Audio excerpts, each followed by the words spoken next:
runs America? I guess that's the $10,000 question, isn't it? Maybe it's the $10 billion question.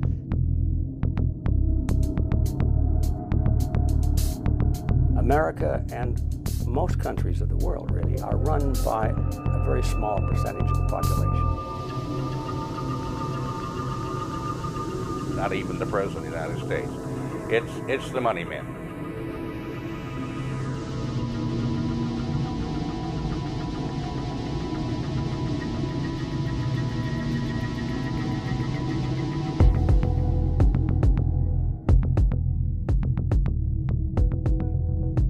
Obviously, the people in government aren't always the ones getting rich, so then you have to ask who are the ones behind it that are really getting rich, that are enjoying the benefits of this ripoff.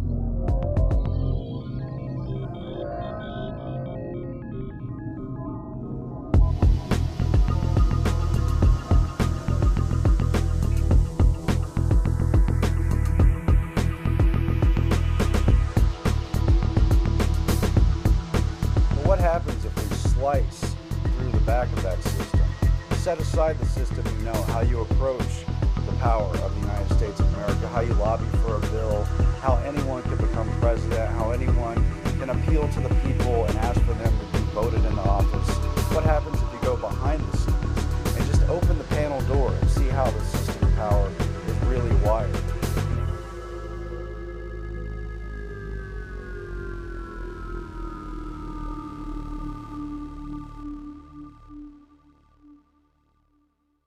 The interests of the American public have no bearing in the direction of the country, in the policy decisions. It doesn't matter which party we're talking about either. Republicans, Democrats, it's all the same thing. There is no voice for the people.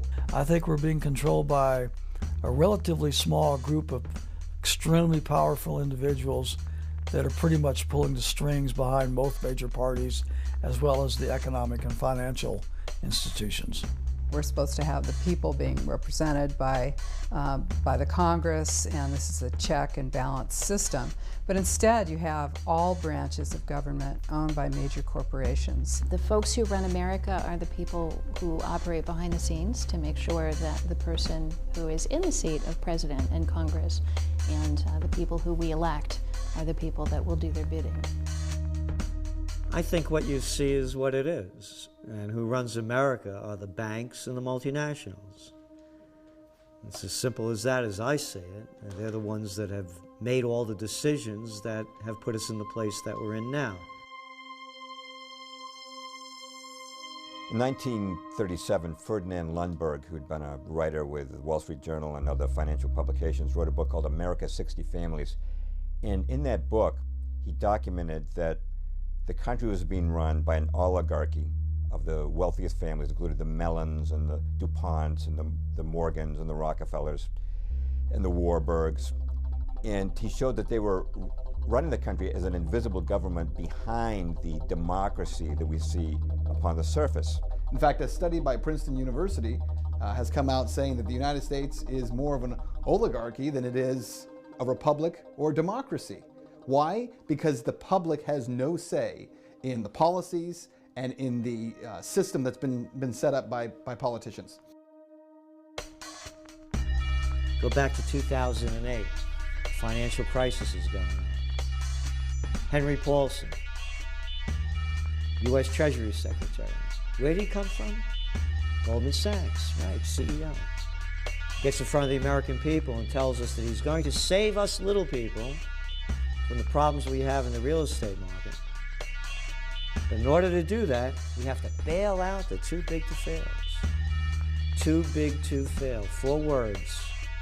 Shows you who's running the country. Capitalism, there's no such thing as too big to fail. It's fascism. It's a multinational takeover. We bailed out the banks.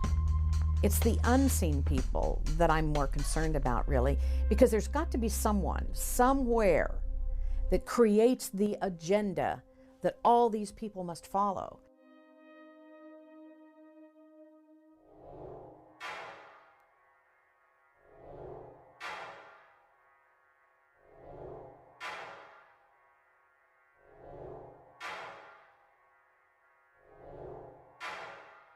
In the late 19th century, wealthy monopolists, most prominently John D. Rockefeller and J.P. Morgan, were growing in economic and political power. Americans were increasingly alarmed at Wall Street's domination of both the Democrat and Republican parties.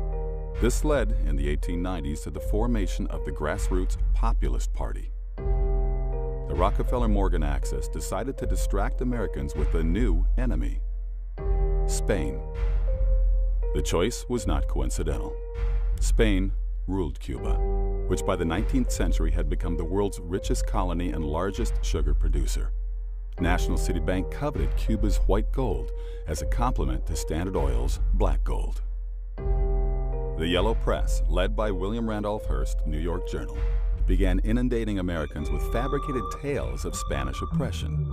Spaniards feeding Cubans to sharks, roasting Cuban priests, slaughtering hospital patients where no hospital even existed. The decision to send the Maine to Havana was made at a secret White House meeting of which no minutes were kept. The Spanish government was not expecting the Maine when it sailed into Havana Harbor. Captain Charles Sigsbee, captain of the Maine, said, "It became known to me afterward that the Maine had not been expected, even by the United States Consul General." By what oversight was no one in Havana notified of the battleship's arrival? However, no shooting erupted. The Spanish permitted the Maine to dock. For 3 weeks, the Maine sat in Havana Harbor. In the meantime, the Yellow Press drove anti-Spanish feelings to fever pitch.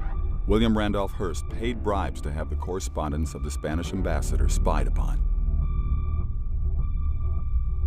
One letter, critical of McKinley, was stolen and reprinted in Hearst's journal under the headline, "The Worst Insult to the United States in Its History." 2 days later, a horrific explosion tore apart the Maine. 266 men were killed. A U.S. Naval Court of Inquiry attributed the explosion to an external device, but was unable to assign any blame. The Yellow Press had no reservations. The bombing, they claimed, was the work of the Spanish government. Americans were goaded into war with the battle cry, "Remember the Maine." Here, Spain is depicted as a semi-human brute, its bloodied hand on the grave of the Maine, and its foot trampling an American flag. The war was immortalized in American public memory by one-sided naval victories. Teddy Roosevelt and his Rough Riders. And the charge up San Juan Hill. But did Spain really sink the Maine? All Spanish documents reveal that Spain wished to avoid war with America at all costs. Her mostly wooden navy could not hope to compete with the modern U.S. Navy, which consisted increasingly of steel ships. Admiral Cervera, who commanded Spain's Atlantic Squadron, warned his government of our lack of everything that is necessary for a naval war, such as supplies, ammunition, coal, provisions, etc. We have nothing at all.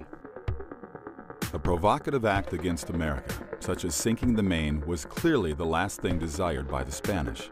But who did want to sink the Maine? Detectives often solve crimes by examining who profited from them. To help finance the war, the Rockefellers' National City Bank loaned the U.S. government $200 million. No income tax then existed. To help repay the loan, a telephone use tax was levied on the American people. It remained in effect for over a century. The loan was negotiated by Assistant Treasury Secretary Frank Vanderlip. After the war, National City Bank made Vanderlip its president. In that capacity, as we will see, he participated in the infamous Jekyll Island meeting, where the Federal Reserve Bank was secretly created. Mark Twain wrote, "When the smoke was over, the dead buried, and the cost of the war came back to the people, it suddenly dawned on us that the cause of the Spanish-American War was the price of sugar." The Rockefeller-Stillman National City Bank benefited most directly from it. for Cuba, soon afterward, became dotted with national city branches, and the Cuban sugar industry gravitated into national cities' hands. The Spanish-American War was the first war that persuaded Americans that the purpose of our military was not just self-defense, that we had to go overseas and fight wars on other people's behalf, and that became a pattern that continued ever since. So without William Randolph Hearst, who championed this and who maybe was one of the people that stood to gain from the new possession, gain from the Spanish-American War, without him and without Hearst newspapers, there would have been no problem with the Maine. The phrase false flag, I think, is becoming more and more familiar to more Americans than it used to be. First time I ever heard that phrase was probably about 20 years ago, and I thought, what does this mean?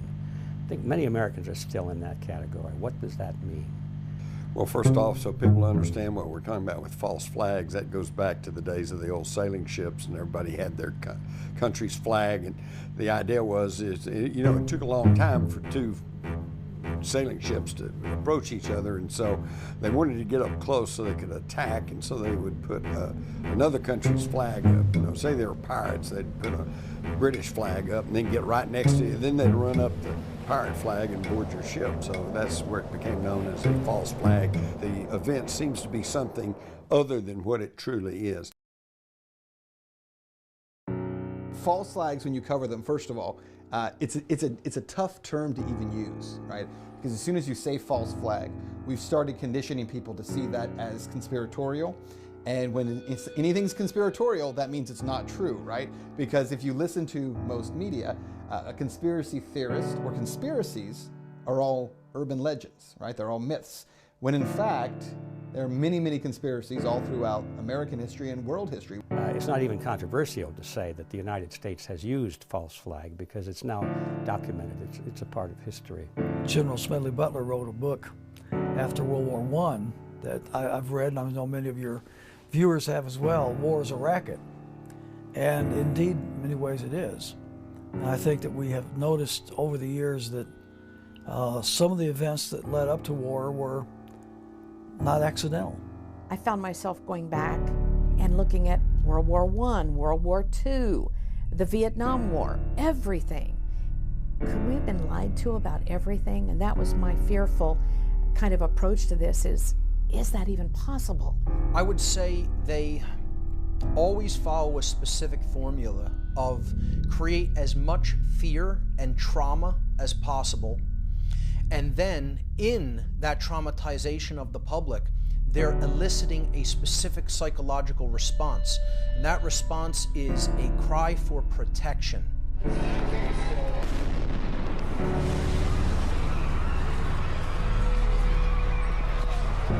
False flags have always been necessary to generate the kind of fear of outsiders or the imagined enemy that governments need in order to support the ridiculous policy of war in the first place. Stage one is brute force. Stage two is staging something or creating an external enemy so that you then become the rescuer and people do what you say out of sheer fear. And then stage three is really getting to the point where you don't even require enemies any longer, where you can simply convince people through psychological manipulation to do the thing that you want them to do.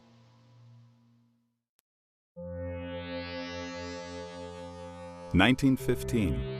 World War I is underway. Britain is at war with Germany.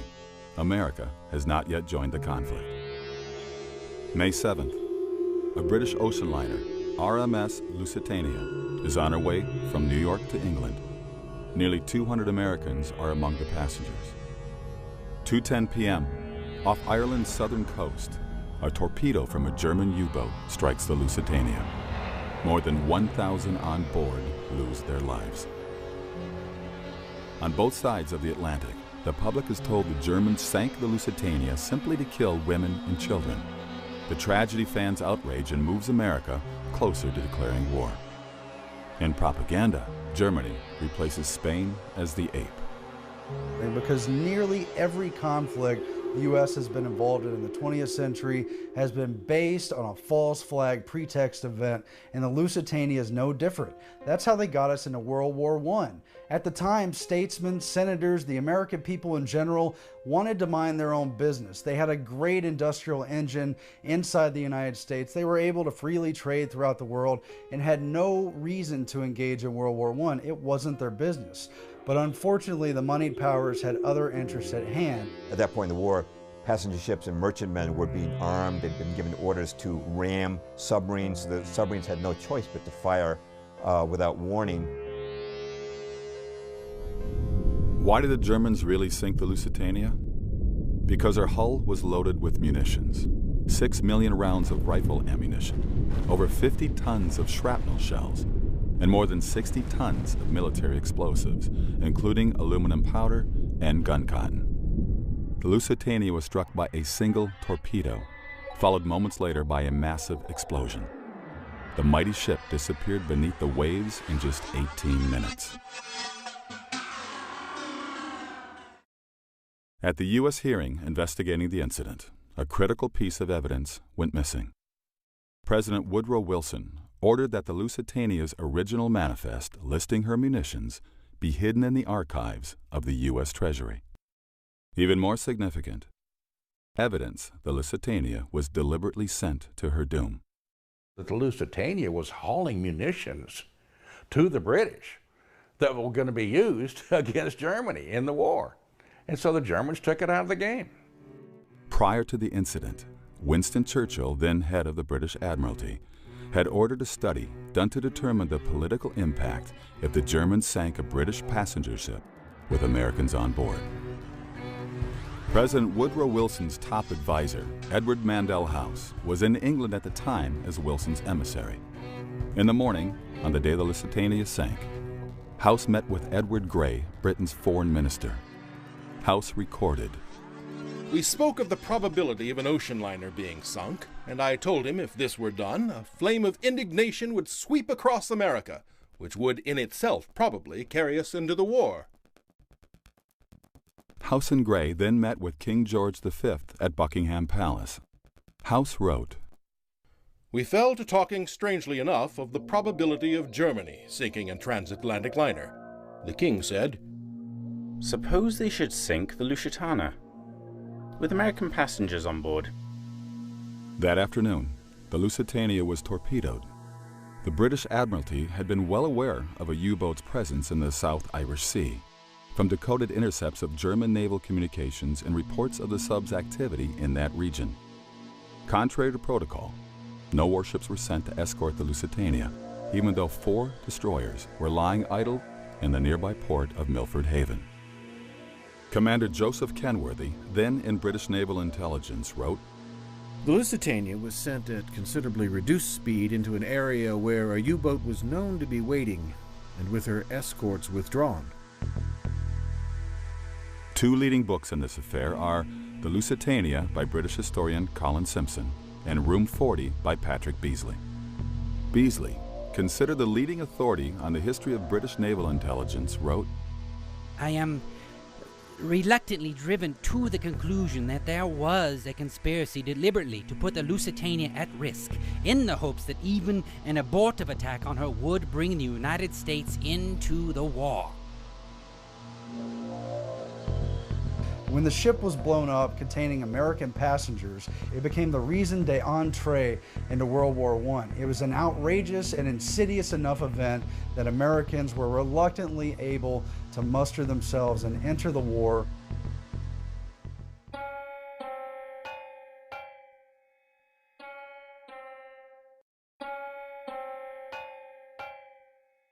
I think the most stunning example where there is so much historical evidence that no one even challenges anymore is the attack on Pearl Harbor.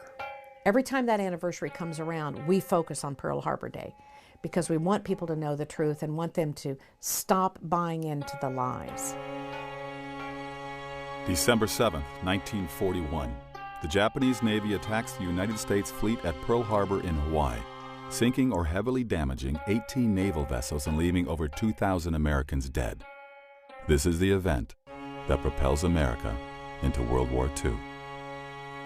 I had pretty much the same view that most Americans have, and that it was a dastardly attack. As President Roosevelt said, it was a day of infamy, you know. And it goes down in history now for having been such a sad, sad time. December 7th, 1941, a date which will live in infamy. The United States of America was suddenly and deliberately attacked by naval and air forces of the Empire of Japan. Congress declares war, but the public wants to know why America was caught off guard. President Roosevelt appoints a commission to answer this question. The Roberts Commission was headed by Owen Roberts, a Supreme Court justice friendly with Roosevelt.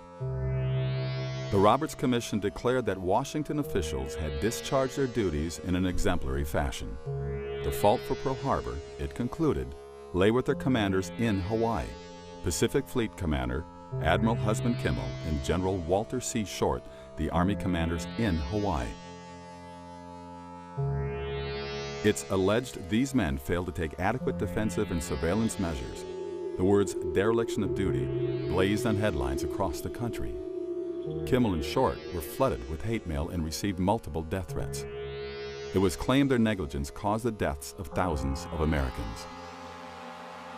Some members of Congress said the pair should be shot.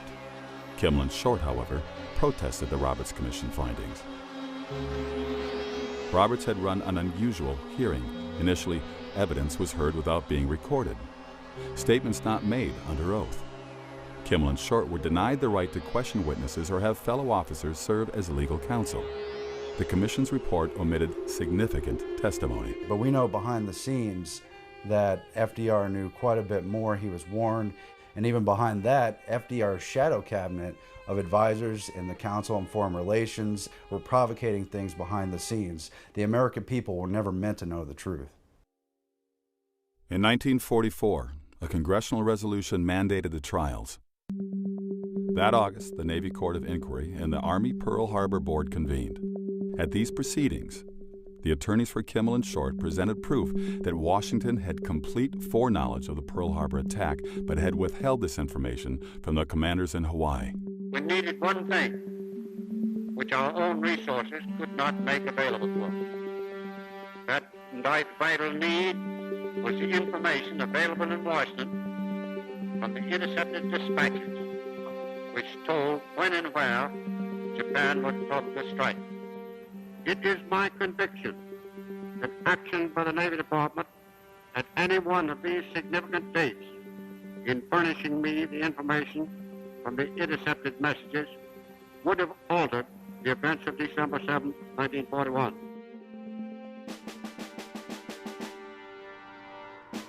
Outraged, the Navy court exonerated Admiral Kimmel and laid the blame squarely on Washington, D.C. The Army Pearl Harbor Board concluded Washington had full foreknowledge of the attack. Its report closed with these words. Up to the morning of December 7, 1941, everything that the Japanese were planning to do was known to the United States. But the American people did not learn the results. The Roosevelt administration ordered the trial verdicts to be made confidential. He discovered later that his own superiors had gone to great lengths to make sure that he, Admiral Kimmel, did not have the information that was available in Washington. Why was the fleet in Pearl Harbor when Franklin D. Roosevelt ordered the U.S. Pacific Fleet to move from the west coast to Pearl Harbor? The fleet commander, J.O. Richardson, went to Washington and he protested this decision. He said, Mr. President, our ships will be boxed in like sardines in Pearl Harbor. Hawaii is approachable from 360 degrees by potential attackers. We'll have to resupply across 2,000 miles of the Pacific. The only reason President Roosevelt could give Richardson for putting the fleet in Pearl Harbor was he said it would deter Japanese aggression. Well, as of December the 7th, 1941, everyone knew that putting the fleet in Pearl Harbor did not deter Japanese aggression. A breakthrough came in 1982 with the publication of Infamy by John Toland, the Pulitzer Prize winner known as the Dean of World War II historians. By the time of Toland's book, witnesses and information had emerged that had been previously unavailable.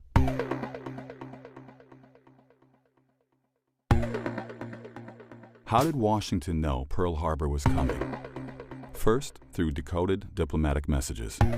The Japanese used a code called Purple to communicate with their embassies and major consulates.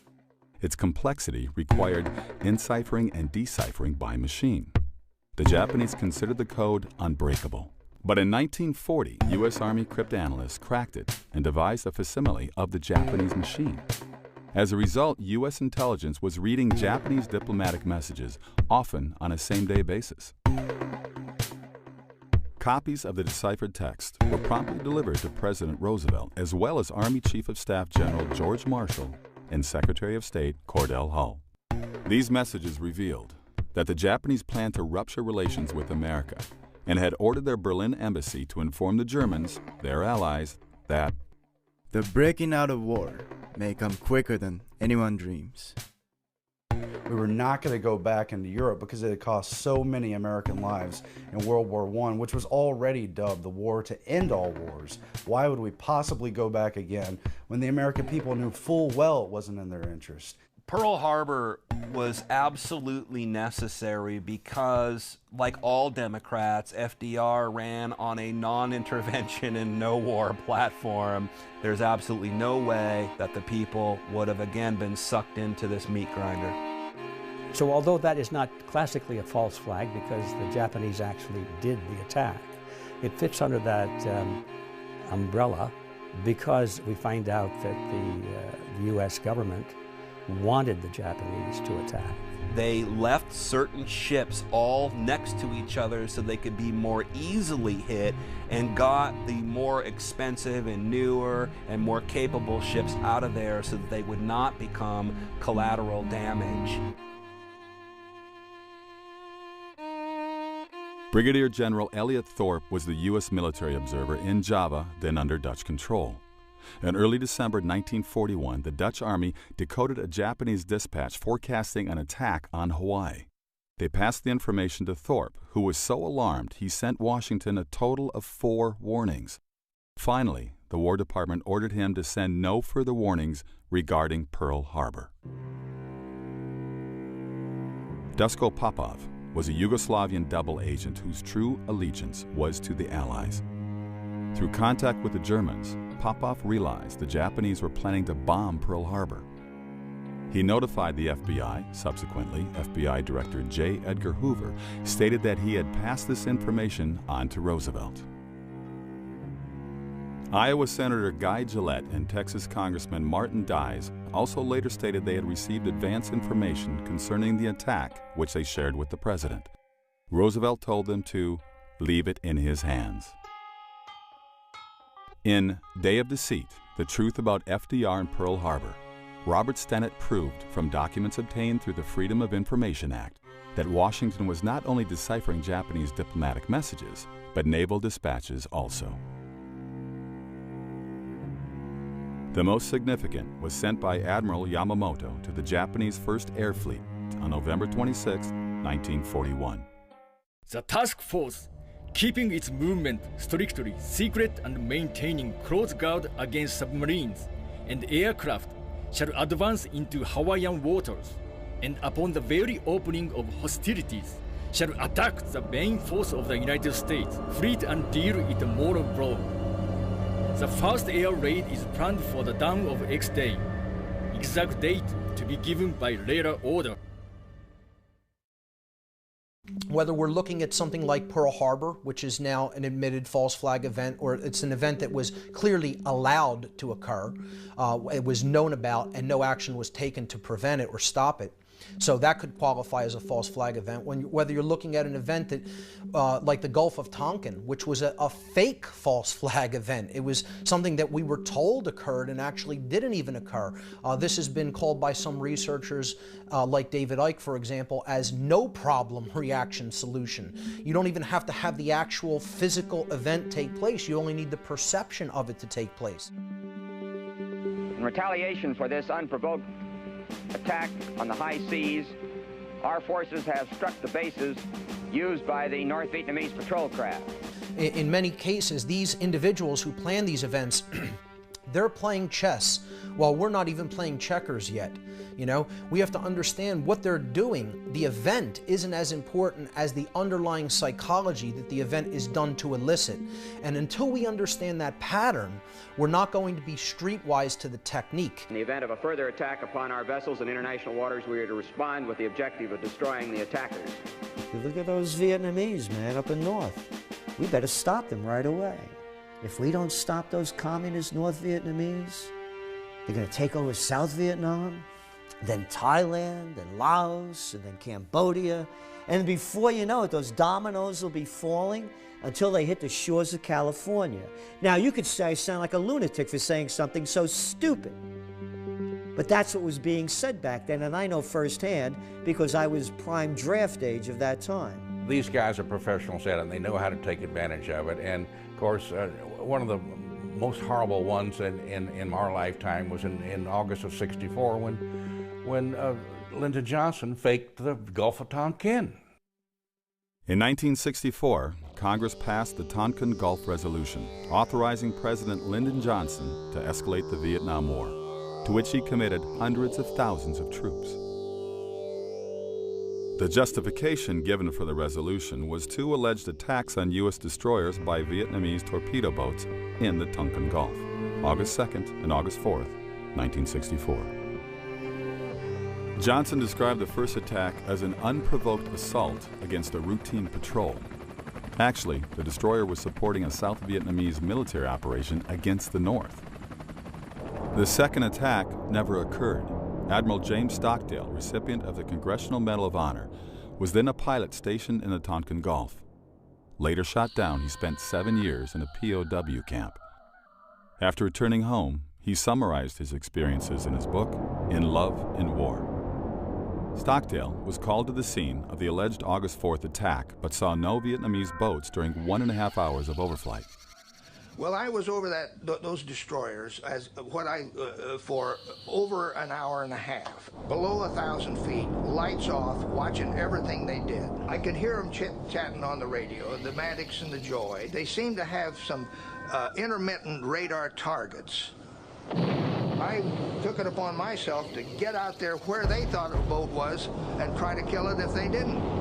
But it was fruitless. And I'd go down there and there was nothing. I felt it was a bad portent that we seemed to be under the control of a mindless Washington bureaucracy, vain enough to pick their own legitimacies regardless of the evidence. Today, very few people dispute that the Tonkin Gulf incident didn't take place. Later, it was revealed that the Tonkin Gulf Resolution was written before the alleged incident. The document was simply awaiting on an excuse to activate it. The whole Gulf of Tonkin incident, a lie by slimy little people like Robert McNamara and LBJ. And every one of those people knew it was a lie, and they sacrificed the lives of 60,000 American boys, destroyed the lives, limbs, and minds of hundreds of thousands of others, killed over 3 million Vietnamese, napalmed it, Agent Oranged it on lies. They died in a just cause for defending freedom, and they will not have died in vain. The main justification currently given for the Iraq War, bringing freedom and democracy to the Iraqi people, was not the original reason presented. The next mushroom cloud you see, maybe one of Saddam Hussein's weapons. You remember that one? Last November 8th, this council passed Resolution 1441 by a unanimous vote. The purpose of that resolution was to disarm Iraq of its weapons of mass destruction. It was claimed Saddam Hussein possessed weapons of mass destruction, or WMDs, threatening world security. This council placed the burden on Iraq to comply and disarm, and not on the inspectors to find that which Iraq has gone out of its way to conceal for so long. There is only one truth, and therefore I tell you, as I have said on many occasions before, that Iraq has no weapons of mass destruction whatsoever. After the invasion, Chief U.S. Weapons Inspector David Kay acknowledged months of searching had turned up no weapons of mass destruction in Iraq. In his opinion, they hadn't existed there since the 1991 Gulf War. Why aren't there any war crime tribunals for these people? Who knew what when? Either you are with us or you are with the terrorists. An interview with Scott Ritter, who was the UN's chief weapons inspector in Iraq, who affirmed that there were no weapons of mass destruction in Iraq after the original Gulf War of 1991. Weapons of mass destruction, I thought, you know, who could believe this? I mean, who's believing this yellow cake from Niger story and the whole thing? And still no accountability for the fact that we went into another country looking for weapons that weren't there, and we killed 500,000 people. One thing that the Bush administration did a very good job of, with the help of media, was to shift the focus away from any reality of weapons, terrorism. So what they did was the administration immediately shifted to, we're bringing democracy. Now look, part of the reason we went into Iraq was the main reason we went into Iraq at the time was we thought he had weapons of mass destruction. It turns out he didn't, but he had the capacity to make weapons of mass destruction. But I also talked about the human suffering in Iraq, and I also talked the need to advance a freedom agenda. And still to this day, there are people, especially neocons, who believe that argument. That all these wars that we've had in the Middle East, which have again turned the Middle East into chaos, that have handed it over to Al-Qaeda so that we can go back, I guess, and fight them again later there, it was done so that freedom could come to an oppressed people. Colin Powell, who made such definite assertions before the UN, has admitted his claims were based on faulty intelligence. The little lying Colin Powell putting up phony information in front of the UN. These are Saddam Hussein's mobile weapons of mass destruction labs. It's one lie after another. Looking at these wars, Spanish-American, World War II, Vietnam, and Iraq, one could soundly argue that in each war, American involvement was based on a deception, false pretext, or to put it charitably, mistaken pretext. One lie after another. Keep pouring them out. These are sick people and nobody wants to call a spade a spade. Could this really be one giant coincidence? Patterns of this scale generally do not happen by accident. To find the answer, deeper questions remain. When our country was founded, it was founded by an elite group. The founding fathers were the educated ones, the ones who had land, the ones who'd studied in Europe, the ones who'd read history and philosophy. And thank God it was that way. It's still true in America today, but the elite has changed. It's a great debate of whether or not we're founded on our lineage and our heritage of the Constitution and Bill of Rights or from hidden interests.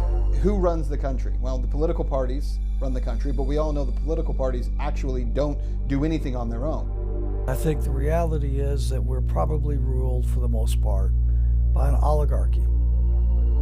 People still elect members of Congress, but beyond that, once someone is in Congress, the special interest groups take over, the lobbying firms take over, very wealthy families take over, and the people have absolutely no voice. A super elite, very powerful, very wealthy individuals who have, I will use the word, conspired together to take advantage of the opportunities afforded them in their positions of power and influence to pretty much determine the direction and the course of our country, irrespective of the wishes of the American people. I think in any culture, in any country, you can look to who has the money. The people with the money typically tend to wield the power. And the best way to do that is to do it from behind the scenes, because then if people become angry with the way power is being wielded, they don't come after you, they come after the puppet standing in front of you.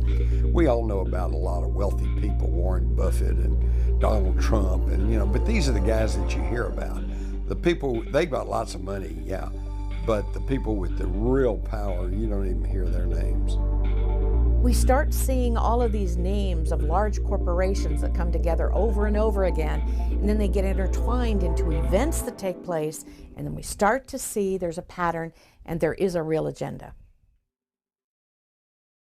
In America's 60 Families, Ferdinand Lundberg wrote, "The United States is owned and dominated by a hierarchy of its 60 richest families, functioning discreetly in a de jure democratic form of government, behind which a de facto government, absolutist and plutocratic, has gradually taken form. This de facto government is actually the government of the United States, informal, invisible, shadowy." Among the 60 families Lundberg named were the Rockefellers, Morgans, Mellons, Vanderbilts, DuPonts, Astors, and Warburgs. Through inherited fortunes, they remained entrenched in power from one generation to the next. These families frequently acted in concert to pre-select presidential candidates of both Republican and Democratic parties, and, as Lundberg documented, acquired sweeping ownership of America's major newspapers. For the last several decades, let's admit, the powers that be have pretty much been the ones that have really made the decisions irrespective of the will of the American people. This power structure has been called the establishment. Syndicated columnist Edith Kermit Roosevelt, granddaughter of President Theodore Roosevelt, described it. Establishment is a general term for the power elite in international finance, business, and government, who wield most of the power regardless of who is in the White House. Most people are unaware of the existence of this legitimate mafia, yet the power of the establishment makes itself felt from the professor who seeks a foundation grant to the candidate for a cabinet post or State Department job. It affects the nation's policies in almost every area. In America, in principle, power is supposed to belong to the people. Voting sustains the public perception that it retains power. However, the establishment has ways of getting around our electoral system. First, through their influence within the major parties as well as the media, they can usually predetermine the Democratic and Republican nominees for president. For years, I would tell people, if you don't go vote, you haven't got any right to gripe about what goes on because you're just not even part of the process. But I've quit saying that because now, even if you do go vote, in many instances, it doesn't really matter. Oh, and I love the baloney that they keep shoving out every election. You know, if you don't vote, then you get what you deserve. No, if you vote, you get what you deserve. A lesser of two evils? What sick person would vote for a lesser of two evils? In 1976, Jimmy Carter was elected president. 7 months before the Democratic convention, the Gallup poll reported less than 4% of registered Democrats favored Carter for president. Outside Georgia, where he was governor, few people knew who he was. What happened? There's a new mood in America. We've been shaken by a tragic war abroad and by scandals and broken promises at home. Carter received a media blitz, including adulatory pieces in the New York Times and a Wall Street Journal editorial declaring him the best Democratic candidate. The TV networks inundated the public with his image. Before the nominating convention, his picture appeared on Time's cover 3 times and Newsweek's cover twice. Time's cover artists were instructed to make him look as much like John F. Kennedy as possible. How did Carter acquire this media following? It began with dinner at the Tarrytown, New York estate of David Rockefeller. Present was Zbigniew Brzezinski, who helped Rockefeller found the Internationalist Trilateral Commission, and whom Carter would later appoint National Security Advisor. Senator Barry Goldwater said of this meeting, David Rockefeller and Zbigniew Brzezinski found Jimmy Carter to be their ideal candidate. They helped him win the nomination and the presidency. To accomplish this purpose, they mobilized the money power of the Wall Street bankers and the media controllers. Carter thus received the nomination. A similar process has anointed campaigns of other major party presidential nominees of the last few decades. The people have no real say, including in who is elected to office. in this country. I mean, consider this. In the United States, about 50% of the population are no longer affiliated with Republicans and Democrats. So 50% of the population is not voting for Republicans or Democrats. Tell me which national election, member of the House, member of the U.S. Senate, a president has been elected in the last 100 years who was not a member of one of those parties. Now, how is it possible that half the country isn't voting for Republicans or Democrats because they're not affiliated with those parties, and yet those are the only two options that we still have? I mean, I think that demonstrates to people how corrupt the system is, because you are literally kept from having any other option and any other choice. Because of the manipulation of the mainstream media, public education, most of the entertainment world, as well as the political world, so many of the American people are sedated, and they do not engage in the areas in which they could make a difference. The good news is, I think we're hitting a tipping point where the people, you're now hitting critical mass, obviously, when you have 50% of the country that's no longer a part of it, where, you know, it just takes a very small minority now to really push things in a different direction. We had George Bush trying to get reelected, and John Kerry was his adversary, alleged. As it turned out, there was massive electronic vote fraud in one of the swing states, Ohio. It turned out that John Kerry actually won. It was given to Bush. A year or so later, there's a young law student down in the University of Florida, and John Kerry is speaking down there. And the law student had the cojones to go over and get in front of the microphone when they asked him, when they opened it to questions. And he asked John Kerry, how come he didn't make more of a squawk about this? And he says you won the 2004 election. Right. Isn't that amazing? Isn't that amazing? You won in 2004. It was obvious he had won. It would have made the difference between not only him being president, but what a different party would be in, and it was a very powerful question. You know what the response was? John Kerry gave a little nod or something, because the next thing we know, there's a goon squad of about 6 that come and drag the young law student right out of the auditorium.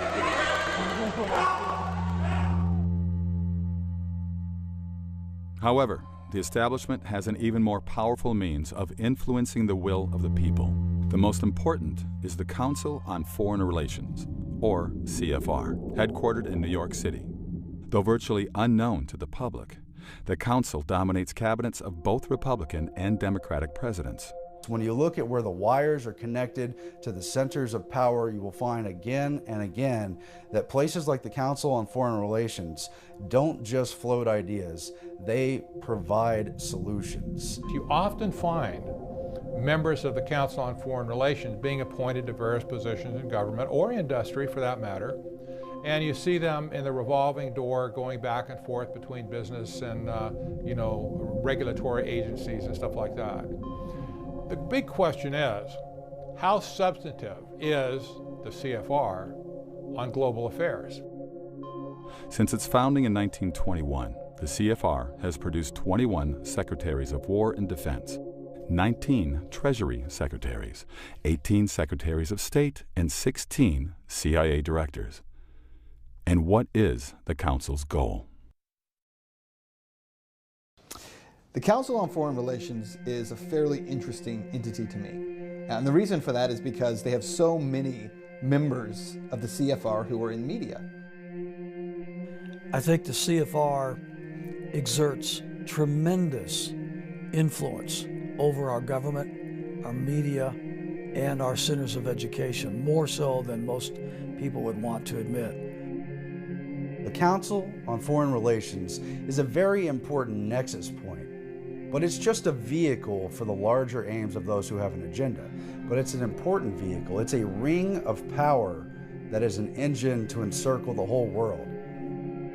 You know, once in a while there'll be a spokesperson on major media, and he'll be introduced as such and so, and they'll give credentials, and then they'll mention a member of the Council on Foreign Relations. But that just, it sounds so innocuous. It just passes, oh, it's some council that deals with foreign policy, so people don't remember that. The number one thing people need to know is that when you have so many members of media who are a part of those organizations or that organization, you have lost the ability to have anyone criticizing globalist agenda or globalist viewpoints, because they are members of an organization that pronounces its view is to create, globalism. They have seized upon foreign policy, economics, and trade to get around the bounds of the Constitution and put their global system on top of America. When I wrote The Shadows of Power, the main concern I had was that maybe I'd gone too far in attributing our foreign policy to this invisible government. Now it's 26 years later, we've had the arrival of the internet, I've had access to information I never had access to at the time I wrote that book. And my conclusion is that it's not that I went too far, but I didn't go far enough.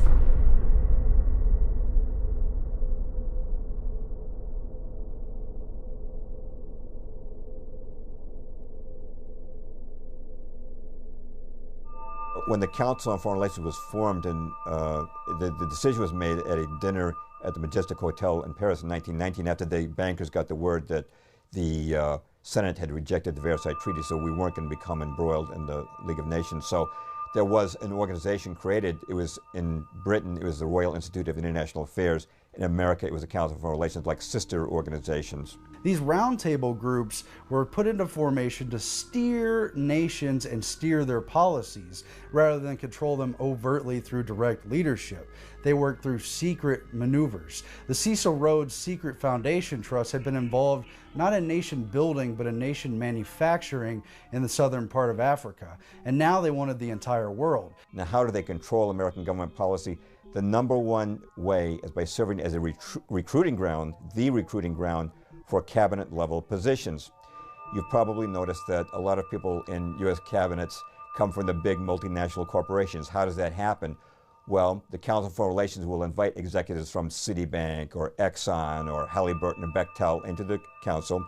They'll attend maybe a study group, attend some dinners, hear some speeches by people like Henry Kissinger, Zbigniew Brzezinski. Now they become experts on policy, and now you see them showing up in the State Department or another major department. When you have one organization controlling the cabinet with a uniform viewpoint, whether the president is Republican or Democrat, naturally you're going to get uniform policies. Here are some of the prominent members of the CFR, Council on Foreign Relations.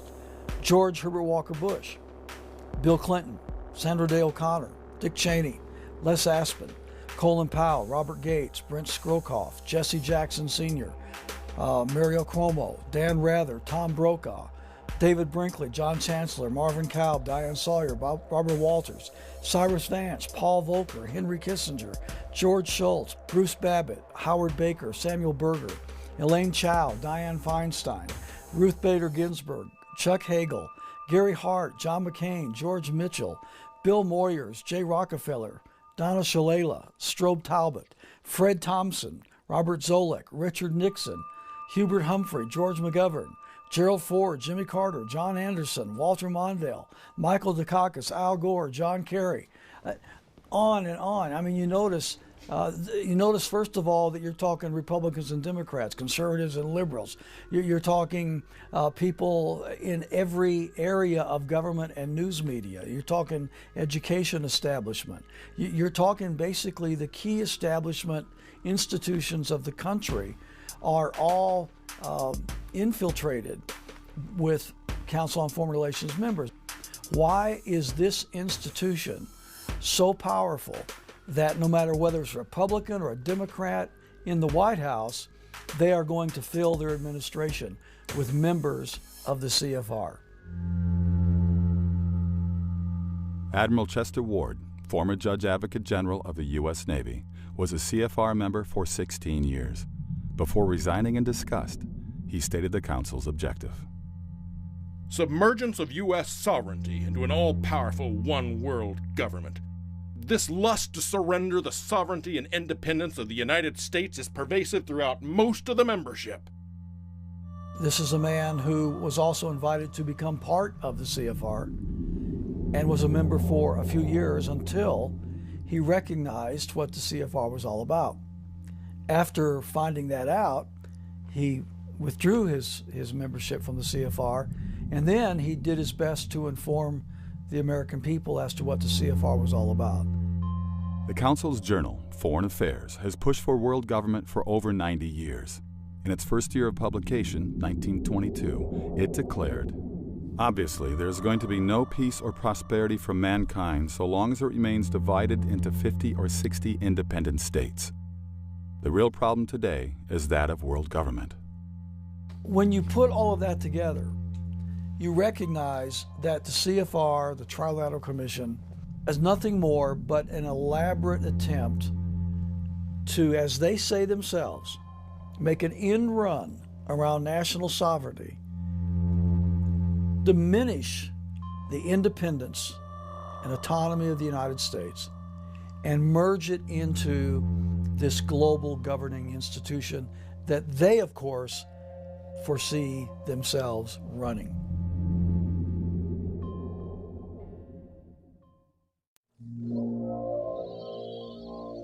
I mean, my goodness, we're going toward everybody having a little bit and nobody having a whole lot, except for the elite. And we're going towards seeing all of our jobs taken away and put into another country. That's your world government for you. That's not benefiting the people in this country. So I absolutely, I abhor the idea of world government. And I'm afraid that what we're going to see is the demise of many of our countries in the attempt to formulate this one big structure. And it's obvious to see, okay, there are these very rich and powerful people meeting at, under the guise of the CFR or the Bilderberg Group or a bunch of other things. But it really doesn't matter. The fact is the superclass exists. That's the problem. So whether it's a Brussels, whether it's a World Trade Organization, whatever it might be, it's still built on the premise of how do we steal the most amount of money that we can, put it in the hands of the fewest, and tell everybody else what to do. It's not primarily driven by political ambition, it's driven by economic ambition. And just the fact that I mentioned that might change the flavor of the conversation, because talking about economics is a little bit different than just talking about politics. And one of the reasons, again, that the American experiment here is not working too well right now as far as Congress is concerned is because Congress is not an economic animal, it's a political animal. What is world government? Simply stated, one regime ruling the planet. I don't think anything's intrinsically wrong with the one world government. In fact, I think obviously we are just one humanity, and eventually we're going to get to that. I can see perfectly well that there'll come a time when somebody's going to say, hey, where are you from? You're going to say, I'm from Earth.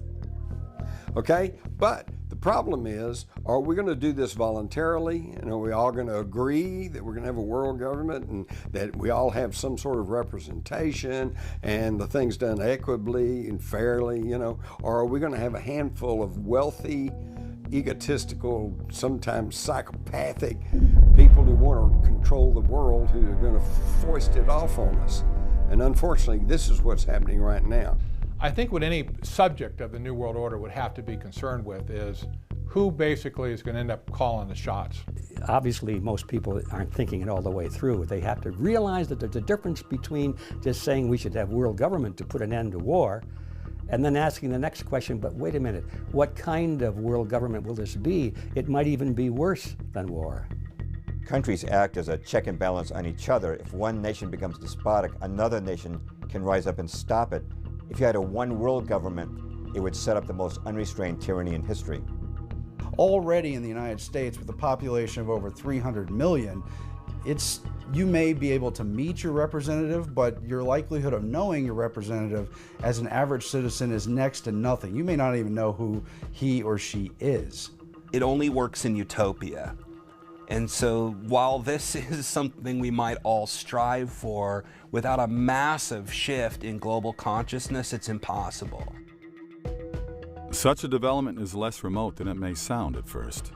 It is being established progressively now. Modeled in Europe, where once mighty nations that oversaw empires such as Britain and Spain are becoming more like provinces of the European Union. Parliaments of EU countries grow increasingly subservient to the European Parliament. Laws are becoming more uniform throughout the Union. National currencies are consolidating into the euro. The European Court of Justice can issue arrest warrants against citizens of member countries. Advocates of world government are planning a universal version of the EU model for the entire planet.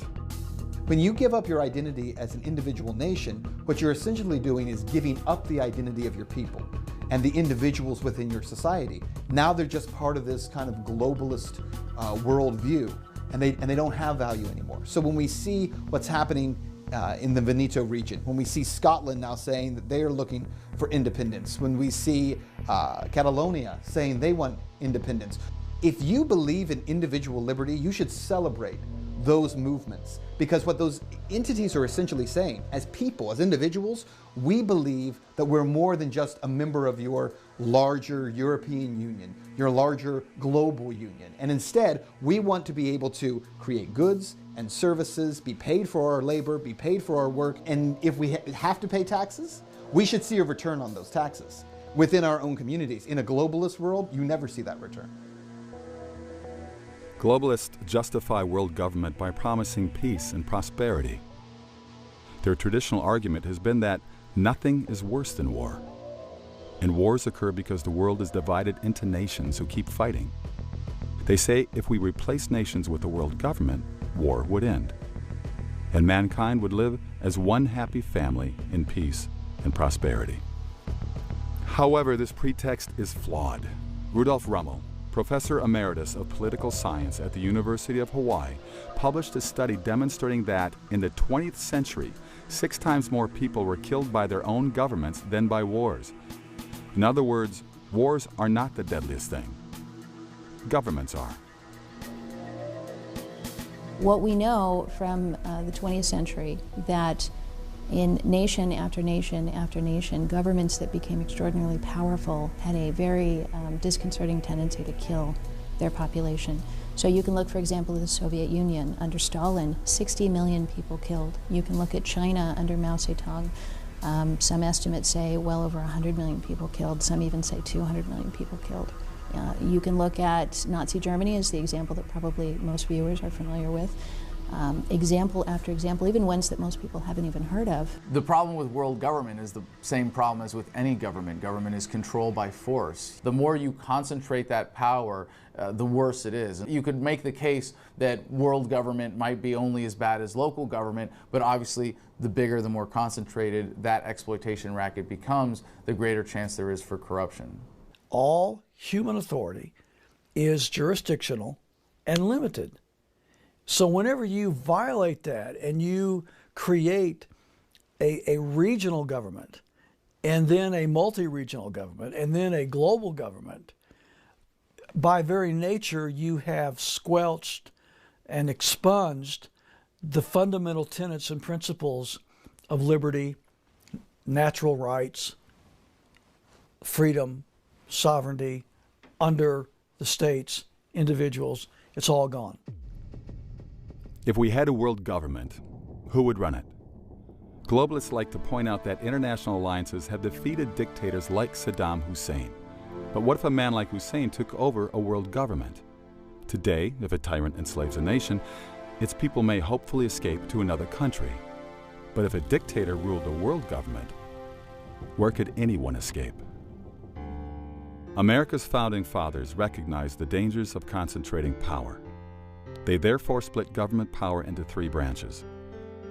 In the Founding Fathers' original vision, the power of the entire federal government would be held in check by the states. Decentralization of power has spared Americans the oppression of totalitarian dictatorships that other nations have known. James Madison, known as the father of the U.S. Constitution, said, "The accumulation of all power, legislative, executive, and judiciary, in the same hands may justly be pronounced the very definition of tyranny." If we follow the money to see who is behind the Council on Foreign Relations, it becomes clear that the U.S. foreign policy establishment is intimately linked to Wall Street and the banking establishment. Americans know they have inflation. In 1962, a postage stamp cost 4 cents. Today, 49. A candy bar cost a nickel in 1962, now around $1. Since 1913, the dollar's purchasing power has declined over 95%. Inflation is not inevitable. This graph depicts American price levels since 1665. There was no net inflation for the first 250 years. Inflationary blips occurred as during the American Revolution, War of 1812, and Civil War, when the United States printed large quantities of money to pay for those conflicts. Increasing the supply of money diminishes its value, making prices rise. But notice after the wars, money always returned to its normal value. A dollar was worth the same in 1900 as 1770. During World War I, our currency inflated, but instead of resuming to its normal value afterwards, American dollars, stable for 250 years, began rapidly and permanently losing value. This change came from one factor: creation of the Federal Reserve Bank in 1913. The Federal Reserve is the most important part of the American government's racket of exploitation, and that's important to remember, that it's not about the wars, it's not about the police state, it's not about the business regulations. Those are all how. The why is power and money. Time to pay attention, because the Federal Reserve has taken over the engine of the country and completely made it subservient to interest other than the actual country. First off, it's not federal, and second off, it has no reserves. Okay, so the whole thing's a fraud to begin with. The Constitution gives the Congress the power to coin money, but we've lost that by giving our power to a private corporation. Janet Yellen is current chairman of the Federal Reserve Board. She was preceded by Ben Bernanke and Alan Greenspan. The Fed chairman has been called America's economic czar, largely because the chairman and board set U.S. interest rates, which impacts the stock market. If interest rates rise, CDs and other interest-bearing securities appear more profitable, causing money to flow away from the riskier stock market. However, when interest rates fall, investors tend to favor stocks. Janet Yellen, the Fed chair, the new Fed chair, is going around saying that she will continue these policies of this quantitative easing, as it's called, which is essentially just the printing of money.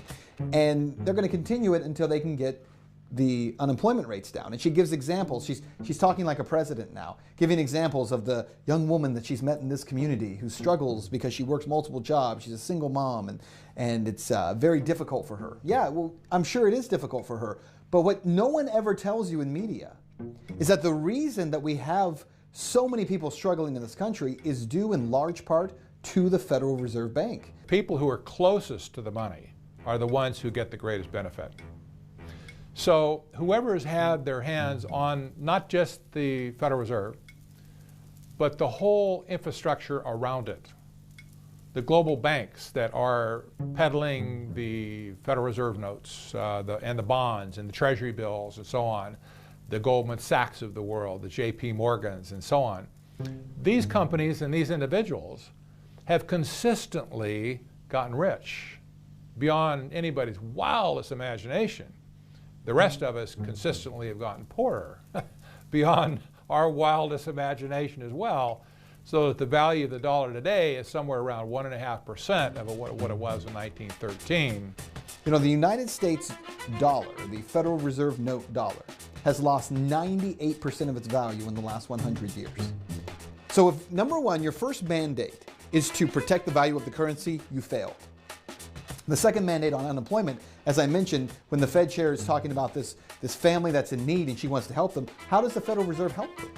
By holding interest rates low? That doesn't help families. That doesn't put food on my table. If anything, it makes it more difficult because there are more people out there saying, well, then you should go get a loan right now, borrow more money right now.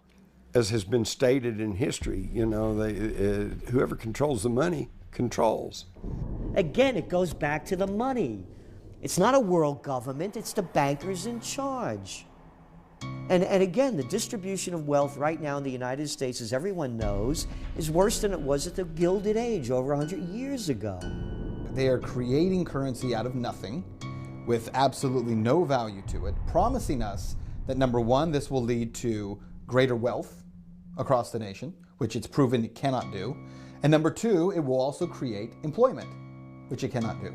The Federal Reserve has the power to issue and create currency, but this gives it an inside track to give money at very low, if any, interest rates to its member banks, to the members of the oligarchy who control that bank. Meanwhile, it loans money to the country at interest, making incredible profits and making certain that the United States can never be sovereign again so long as the Federal Reserve exists. Thomas Jefferson, in a letter to one of his friends after he was out of office, he said, whenever public servants are paid by something other than what the people produce, the roles of master and servant are reversed. With the central bank, everything becomes consolidated in the hands of the few. Goes back to, again, 4 simple words. Too big to fail. Central banks, look what they've done. They're robbing the people right in front of everybody's eyes as we speak. The Fed was established when Congress passed the Federal Reserve Act in 1913. The original legislation was introduced by Senator Nelson Aldrich, a frontman for the banking community.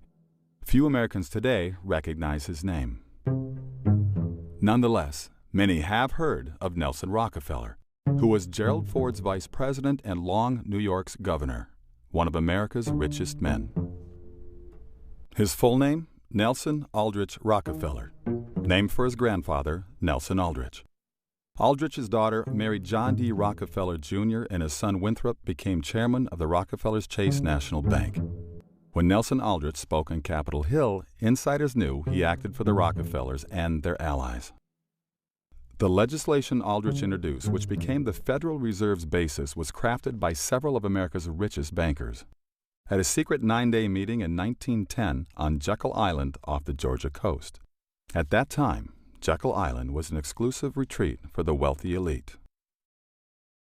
In attendance were agents from the world's 3 greatest banking houses, those of John D. Rockefeller, J.P. Morgan, and the Rothschilds. Acting for the Rockefellers were Senator Aldrich and Frank Vanderlip. Representing the Morgan interests were Benjamin Strong, head of J.P. Morgan's Bankers Trust Company, Henry Davison, senior partner in J.P. Morgan & Company, and Charles Norton, head of Morgan's First National Bank of New York. The most important figure who ran the meeting was the Rothschilds' agent, Paul Warburg. Paul Warburg belonged to a German banking family associated with the Rothschilds, the world's most powerful banking dynasty, who had grown rich by establishing central banks that loaned money to European countries.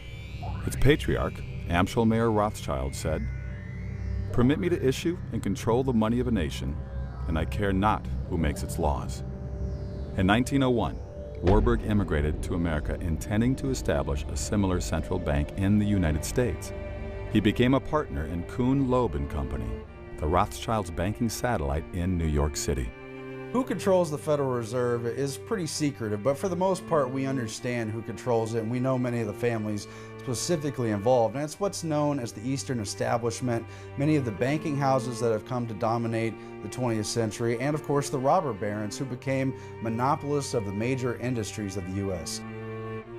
The Rothschilds had long been allied with America's 2 foremost banking families, the Rockefellers and Morgans, providing the seed money for John D. Rockefeller's Standard Oil Company and helping bail out J.P. Morgan when his firm was financially distressed. The axis of Warburg, Rothschild, Morgan, and Rockefeller and their Wall Street confederates became known as the Money Trust. President Wilson named Paul Warburg vice chairman of the Federal Reserve Board. Benjamin Strong was appointed to run the New York Fed, the system's nucleus. The men who had secretly planned the bank now controlled it. At the time, Congress and the public had no inkling of the Jekyll Island meeting. Paul Warburg's annual salary at Kuhn Loeb had been $500,000, equal to well over $10 million in today's dollars. He relinquished that for a Federal Reserve position that paid $12,000. Warburg knew it would be far more profitable to control America's interest rates and make the stock market rise or fall at will. Congressman Charles Lindbergh Sr., father of the famous aviator, helped lead the fight against the Federal Reserve Act. In 1913, he declared on the floor of the House, "This act establishes the most gigantic trust on earth. When the president signs this act, The invisible government by the money power proven to exist by the money trust investigation will be legalized. The money power overawes the legislative and executive forces of the nation. I have seen these forces exerted during the different stages of this bill. From now on, depressions will be scientifically created. The new law will create inflation whenever the trust wants inflation. If the trust can get a period of inflation, they figure they can unload stocks on the people at high prices during the excitement, and then bring on a panic and buy them back at low prices. The people may not know it immediately, but the day of reckoning is only a few years removed. The day of reckoning, Lindbergh predicted, came with Black Thursday and the great crash of 1929. The crash wiped out millions of small investors, but not the money trust. Warburg, Rockefeller, Morgan, Bernard Baruch, and other top insiders had already exited the market. Although friendly biographers attribute their perfectly timed departure to their fiscal wisdom, fiscal foreknowledge of the Federal Reserve policy they controlled rigged the game in their favor. The Federal Reserve nearly doubled the discount rate between January and August of 1929.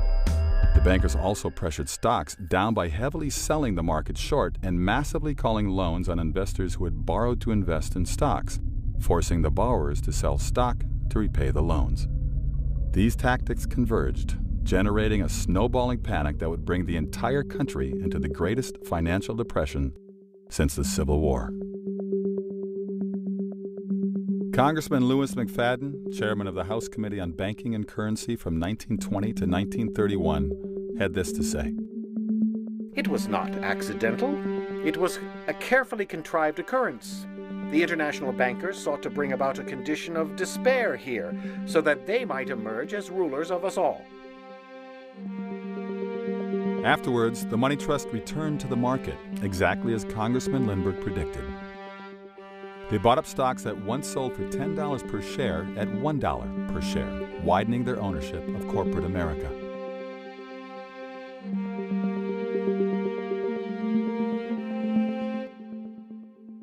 Well, the Fed affects prices by devaluing the dollar. So every time you devalue the dollar by a little bit more, it costs that much more to purchase a good. When I talk to people who are struggling with the value of their money, and they talk about the need for a minimum wage to be higher, for instance, because they say, well, we've got to make more. We're not making a living wage. What they never seem to connect is the fact that part of the reason they don't make a living wage is because the value of what they're being paid continues to drop. It's not what the young people are doing wrong, it's what's been done to them. When great-grandpa came here in 1900, there was no income tax back then.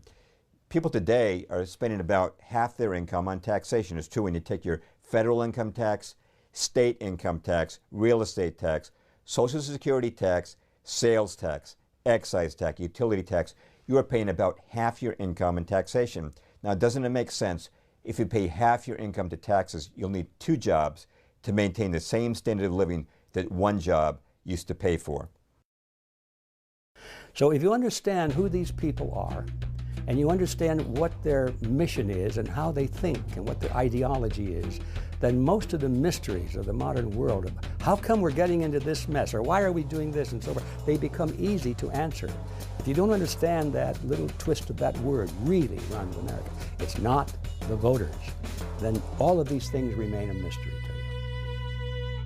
Who's the guy that deregulated the Glass-Steagall Act and the banking acts that were put together in 1933, following the crash of '29, because of what Wall Street and the banks did?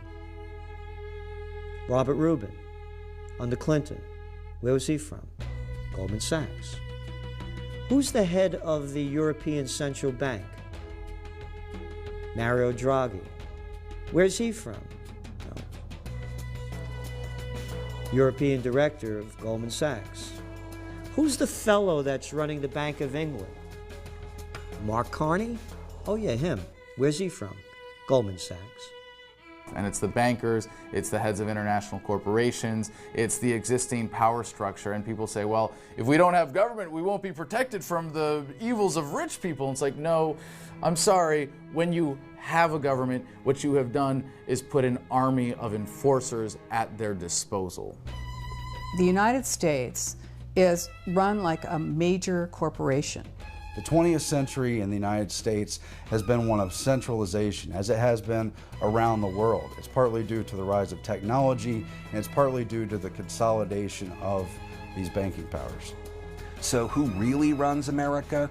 The global money paradigm really runs America, but the people, if they have consensus, and I think we can give several examples, the global food revolution is certainly one example where you see people from Occupy Wall Street and people from the Tea Party, people from all different segments of society coming together to say we want clean food. And you notice that this is maybe one of our most successful endeavors. So I like to think the truth is that the people and consensus run America, but if we don't do it and we don't spend time doing that, then the global money paradigm runs America like they run everywhere else. So it's killing everybody. It's costing everybody to live more, and everyone's earning less. The numbers don't lie. The numbers are there for everybody to look at. Median household income is below 1999 levels. Kids with college degrees, half of them have jobs that only require a high school education. They're robbing us right in front of our eyes, and you have slime-ball politicians and prostitutes on these business shows that keep the lie going. Too big to fail.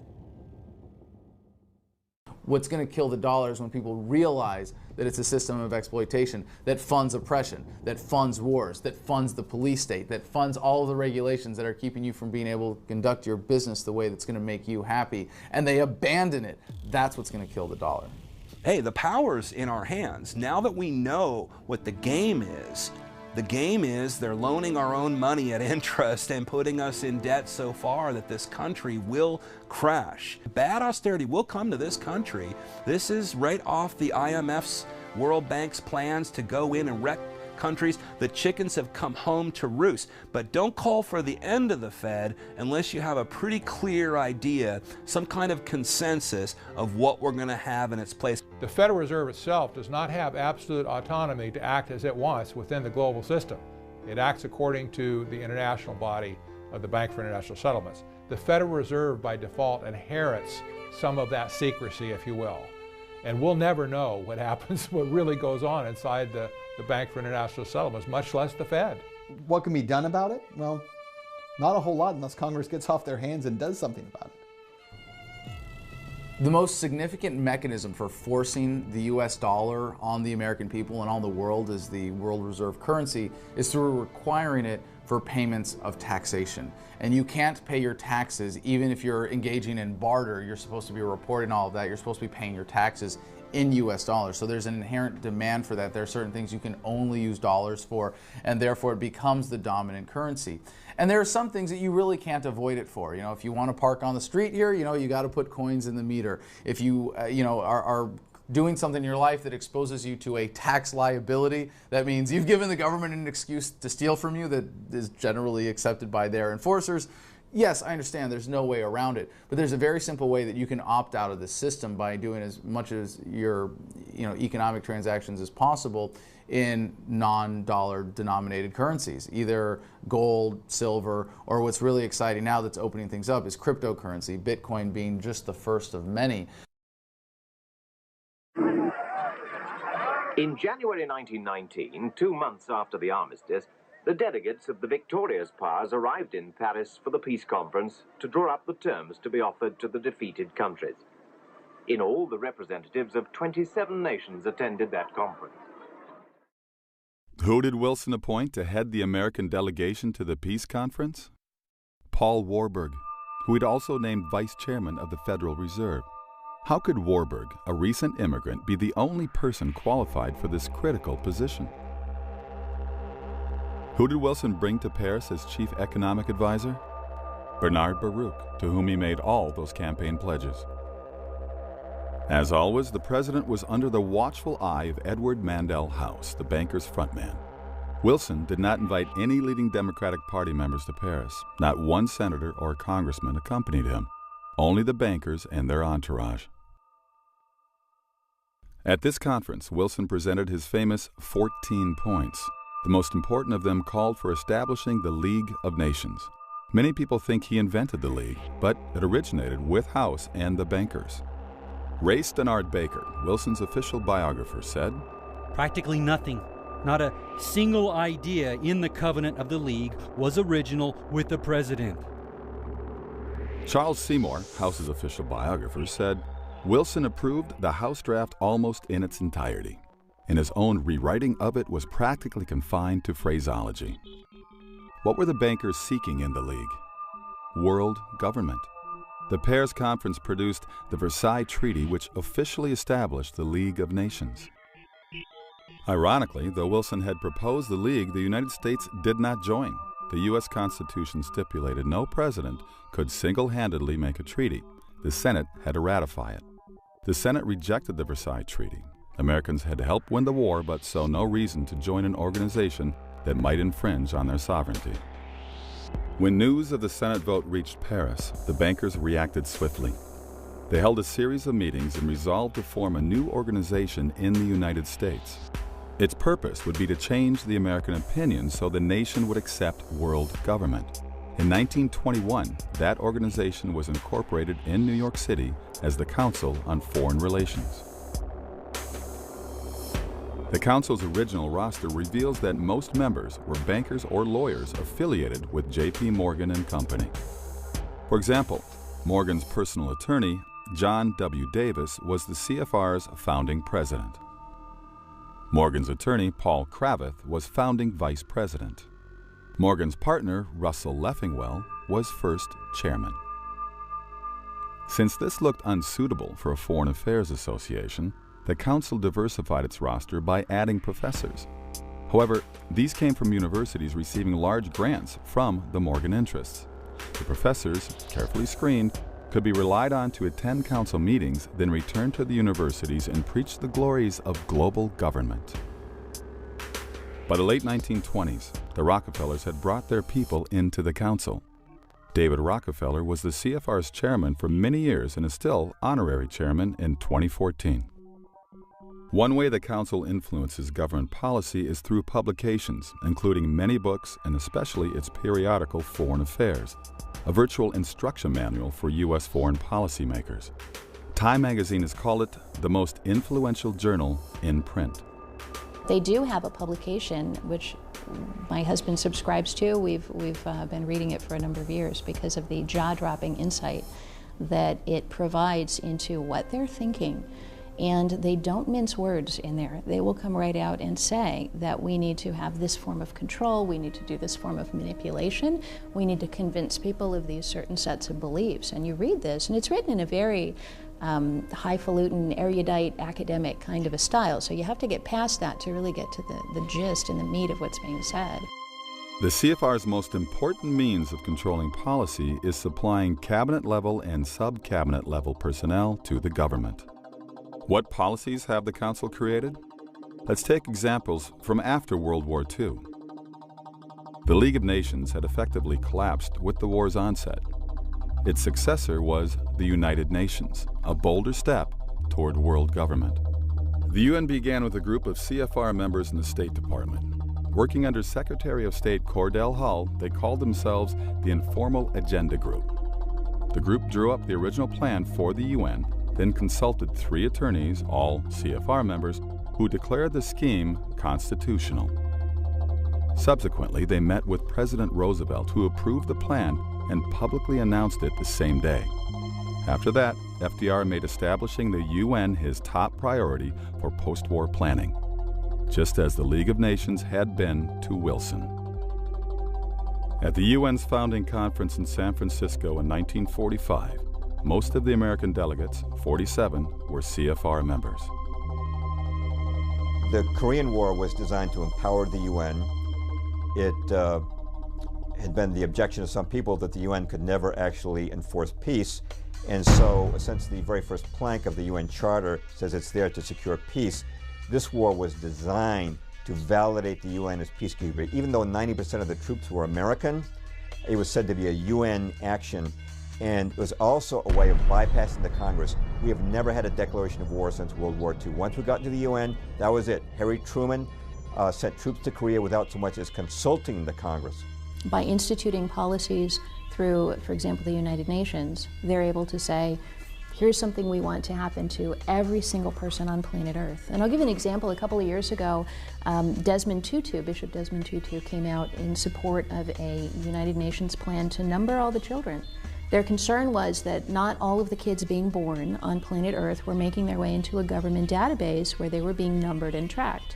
And so they came out with a program called PLAN that the phrase for this was, or their buzzword was, write me down, make me real. America's post-war program of aid to Europe, the Marshall Plan, was allegedly the brainchild of General George Marshall, who proposed it in a Harvard commencement speech. In reality, it was not conceived by Marshall, but by a CFR study group with David Rockefeller as secretary.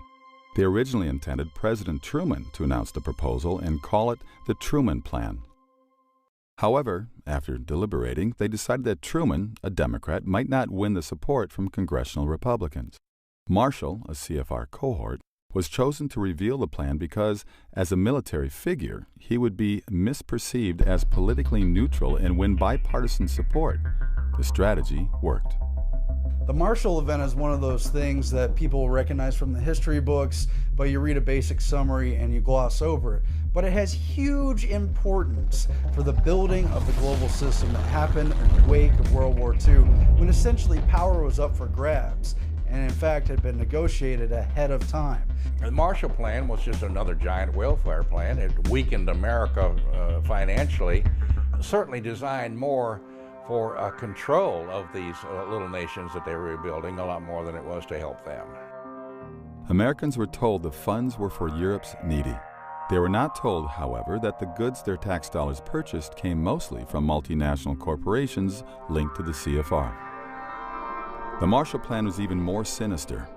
Unknown to most Americans, Europeans paid for Marshall Plan goods with printing press money called counterpart funds. CFR member John J. McCloy, appointed High Commissioner to Germany, was in charge of this cash.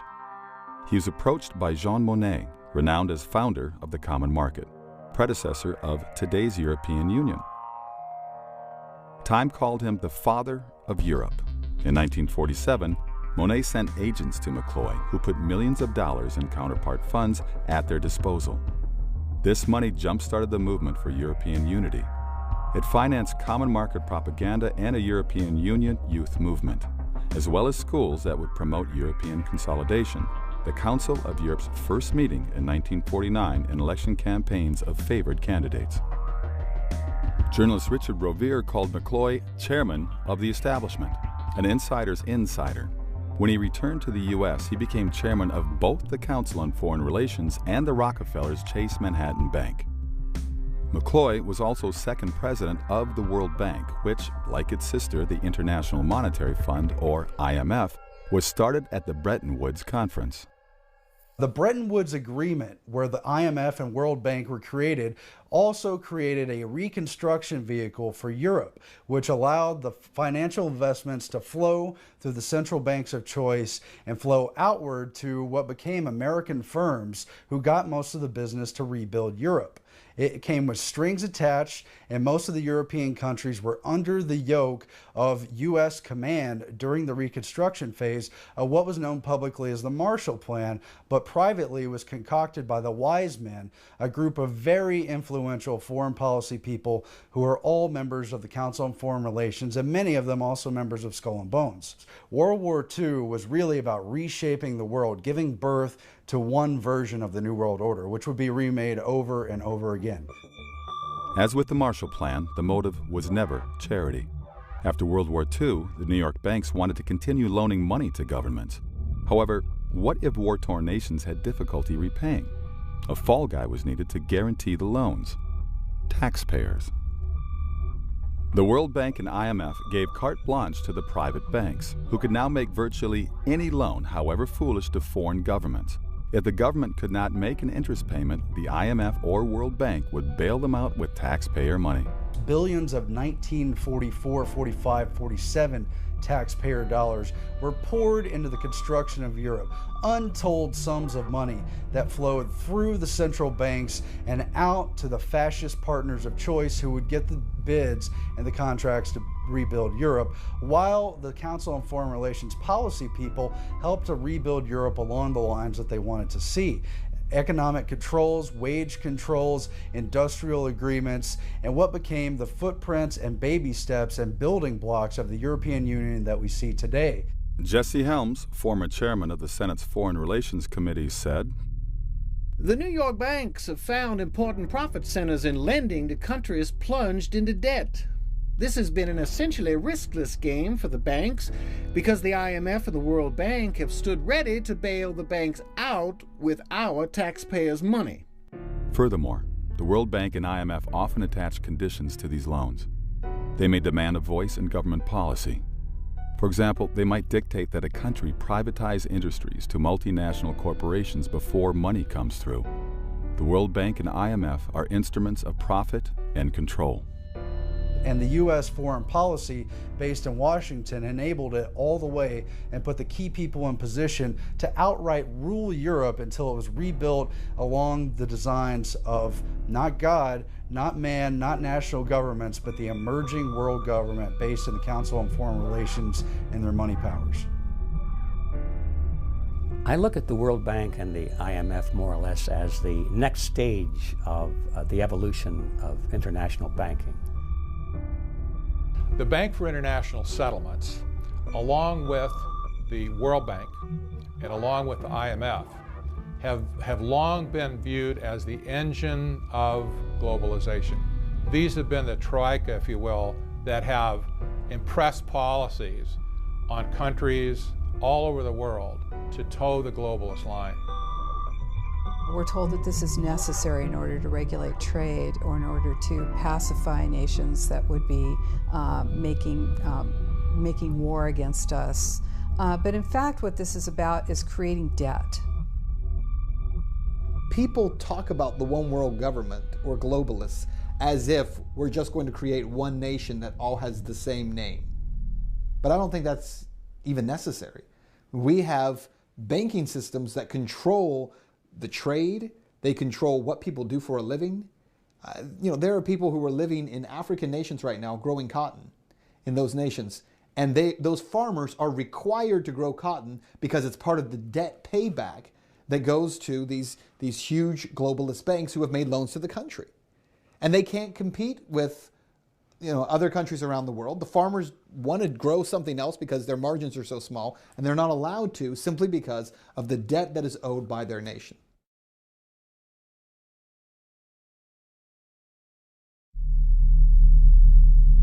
Nam's a difficult one.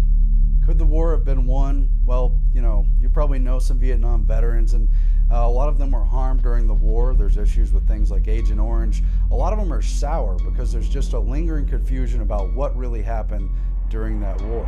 Every war is won by the people who profit from it. It has always been the case because war is a racket, as Major General Smedley Butler said, always has been, always will be, poor men dying in rich men's wars. The Vietnam War was won by those who made billions from it. Every war we've had, at least since World War II, there was not a clear objective as to what we were doing as a nation in going there. What was the objective in Vietnam? I'm not sure most people even still know today. You can't win a war unless you know what winning it means. We tend to think that the purpose of the Vietnam War was to fight the Viet Cong, to fight the communists. It wasn't. If that were the purpose of the war, we could have won it quite easily. But the real purpose of the war was much more complex than that. Since World War II, it's very clear that every conflict we've been involved in doesn't make sense in terms of a clear objective of how to win, or why we win in the first place, what we're hoping to accomplish, other than if you were to say our goal is empire building. Now, if we had wanted to conquer the Vietnamese and ultimately occupy their nation, at least that's an objective that has a clear end game to it. But we didn't seem to want to do that. So what were we actually doing? the reasons behind it seem very confusing unless you know about the banker issue, unless you understand how the engine of America has been hijacked by the banking powers and its nebulous, ill-advised policies directed by the Council on Foreign Relations.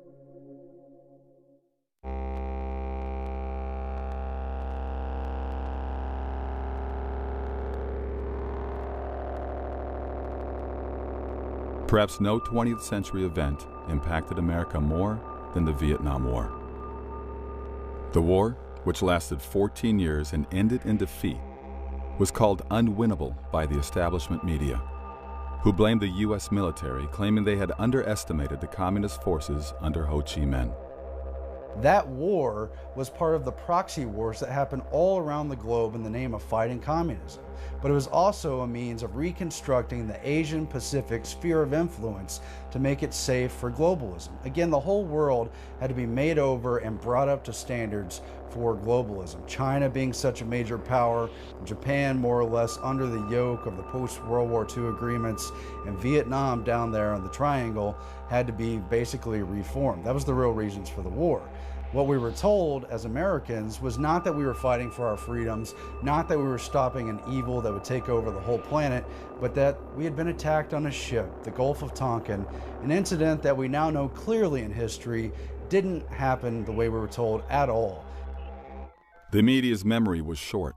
After World War II, U.S. foreign policy dictated that France leave Vietnam. The United States initially supported Ho Chi Minh. In 1945, the OSS, forerunner of the CIA, trained Ho's army and provided him with guns and 20,000 cartridges, which he used to fight the French. The U.S. press glorified him. In 1946, Newsweek compared him to George Washington. In 1954, with its troops hemmed in by Ho's forces at the critical battle of Dien Bien Phu, France begged the United States to intervene. An aircraft carrier strike would have averted disaster, but the U.S. government refused. Following the French pullout and the division of Vietnam into the North and South, U.S. foreign policy's next objective was removing Emperor Bao Dai, the one man capable of uniting the country. Bao Dai exclaimed, "If your country had given me 1,000 of the sum they spent to depose me, I could have won that war." Through a rigged plebiscite, Ngo Dinh Diem, the CFR's choice, was installed as South Vietnam's president. The South Vietnamese hated the oppressive Diem, who drove many into the communist arms. In the meantime, CIA Colonel Edward Lansdale, CFR member, oversaw the disarming of three powerful anti-communist groups in Vietnam: the Cao Dai sect, Hua Hao sect, and Le Van Bien's private army. Having sponsored Ho Chi Minh and destroying French, imperial, and local opponents at every level, our CFR policymakers now launched the tragic conflict. World War II. The USA fights on two fronts, Europe and the Pacific. The Germans and Japanese were tough and well-equipped, yet we crushed both military empires with our allies' help in just 3.5 years. On the other hand, we spent 14 years fighting Little North Vietnam and lost. Something is terribly wrong with this picture. Defense Secretary Robert McNamara forbid the Air Force to strike over 90% of the strategic targets it wanted to hit. As a CFR member, he left the Defense Department to become president of the World Bank. Then there were the rules of engagement, not declassified until 1985 when they consumed 26 pages of the Congressional Record's fine print. According to the rules, American soldiers were not allowed to shoot first, but had to wait until fired upon. If a pilot saw a MiG on the ground, he could not attack. He had to wait until it was airborne and showing hostile intent. If a surface-to-air missile launch site was under construction, he couldn't bomb it. He had to wait until it was operational. If we had fought World War II under such restrictions, we would have lost. To me, at least, it's clear that the purpose of the war was not to defeat communism in Vietnam.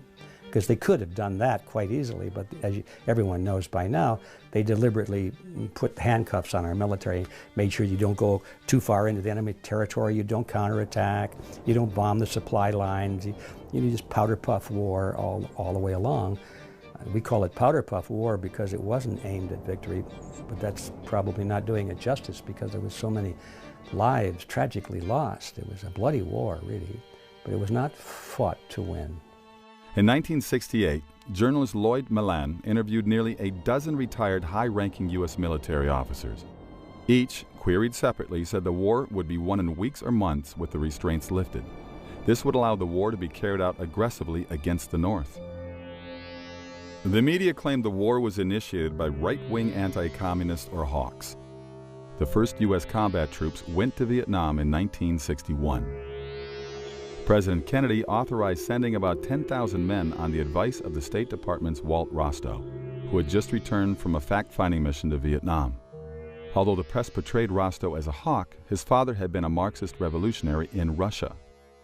Two of his aunts belonged to the U.S. Communist Party. His brother, Eugene Debs Rostow, was named after Socialist Party leader Eugene Debs, and the Eisenhower State Department rejected Walt for employment 3 times as a security risk. The Kennedy administration could only get him in by firing Otto Otepka, the State Department's head of security. In a book published the year before his advice to Kennedy, Rostow wrote, "It is a legitimate American national objective to see removed from all nations, including the United States, the right to use substantial military force to pursue their own interests. Since this right is the root of national sovereignty, it is therefore an American interest to see an end to nationhood, as it has been historically defined." This statement summarized the outlook of the Council on Foreign Relations, to which Rostow belonged. Johnson had to give some very awkward and rather embarrassing speeches convincing America why Vietnam, why he was sending their sons, their brothers, their fathers off to war. As earlier noted, Congress authorized President Johnson to intervene in Vietnam through the Tonkin Gulf Resolution, written before the 2 alleged attacks on the U.S. Navy in the Tonkin Gulf. Admiral Stockdale testified that the second attack never happened. The premature resolution was written by William P. Bundy, Assistant Secretary of State for Far Eastern Affairs and member of the CFR. Like Rostow, Bundy was portrayed as a hawk. Yet, in the 1950s, Bundy headed the defense fund for Soviet spy Alger Hiss. After Bundy left the State Department, David Rockefeller appointed him editor of Foreign Affairs, journal of the CFR and America's leading opponent of national sovereignty. In 1964, President Johnson successfully ran for re-election against Republican Barry Goldwater, whom the press branded a warmonger. After the election, Johnson himself suddenly began escalating the war, committing hundreds of thousands of troops. He made the decision at the urging of a secret clique called the Wise Men, 14 senior advisors, 12 of whom were CFR members. The Wise Men included a number of important Council on Foreign Relations members, 6 key members actually: Averell Harriman, Robert Lovett, and John J. McCloy, all 3 of them Bonesmen, and all 3 of them very closely tied to the banking powers of New York City and to the Rockefeller family. John J. McCloy's resume reads like a true globalist. He was a Skull and Bones member. He was a member of the Council on Foreign Relations. He was in the staff as an Undersecretary of State during World War II, and he would later go on to head the Rockefeller Foundation. He was the president of the Council on Foreign Relations for a solid decade, and he was head of the World Bank. The leader of the Wise Men, who led the demand for escalation, Dean Acheson. Even before the United States recognized the USSR in 1933, the murderous dictator Joseph Stalin selected young attorney Acheson to represent Soviet interests in America. Truman's Secretary of State, Acheson, surrounded himself with communist and security risks, such as John Stewart Service, John Carter Vincent, and Lachlan Curry. He promoted Service even after the FBI caught him passing government secrets to communist agents. Acheson's law partner was Donald Hiss, brother of Soviet spy Alger Hiss and a member of the Communist Party. In short, the men who maneuvered us into Vietnam were not anti-communist, but soft on communism or even pro-communist. Nor were they flag-waving patriots. They were globalists who opposed nationalism in favor of world government.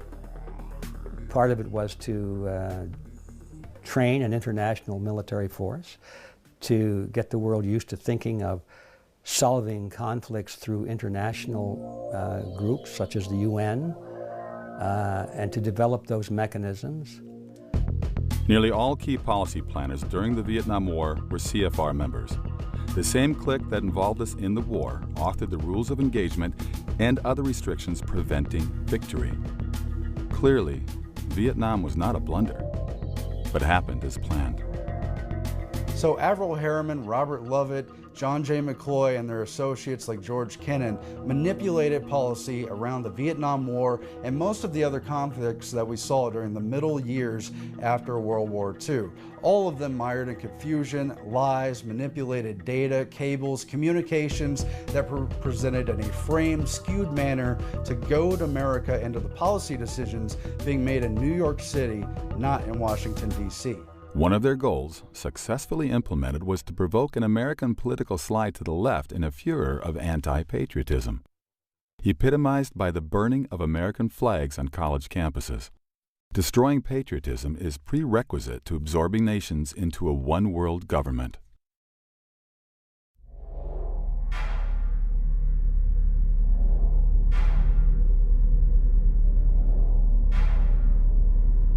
But we lost the jobs. We lost the wealth. Our middle class now has been decimated in America. It's getting smaller every year.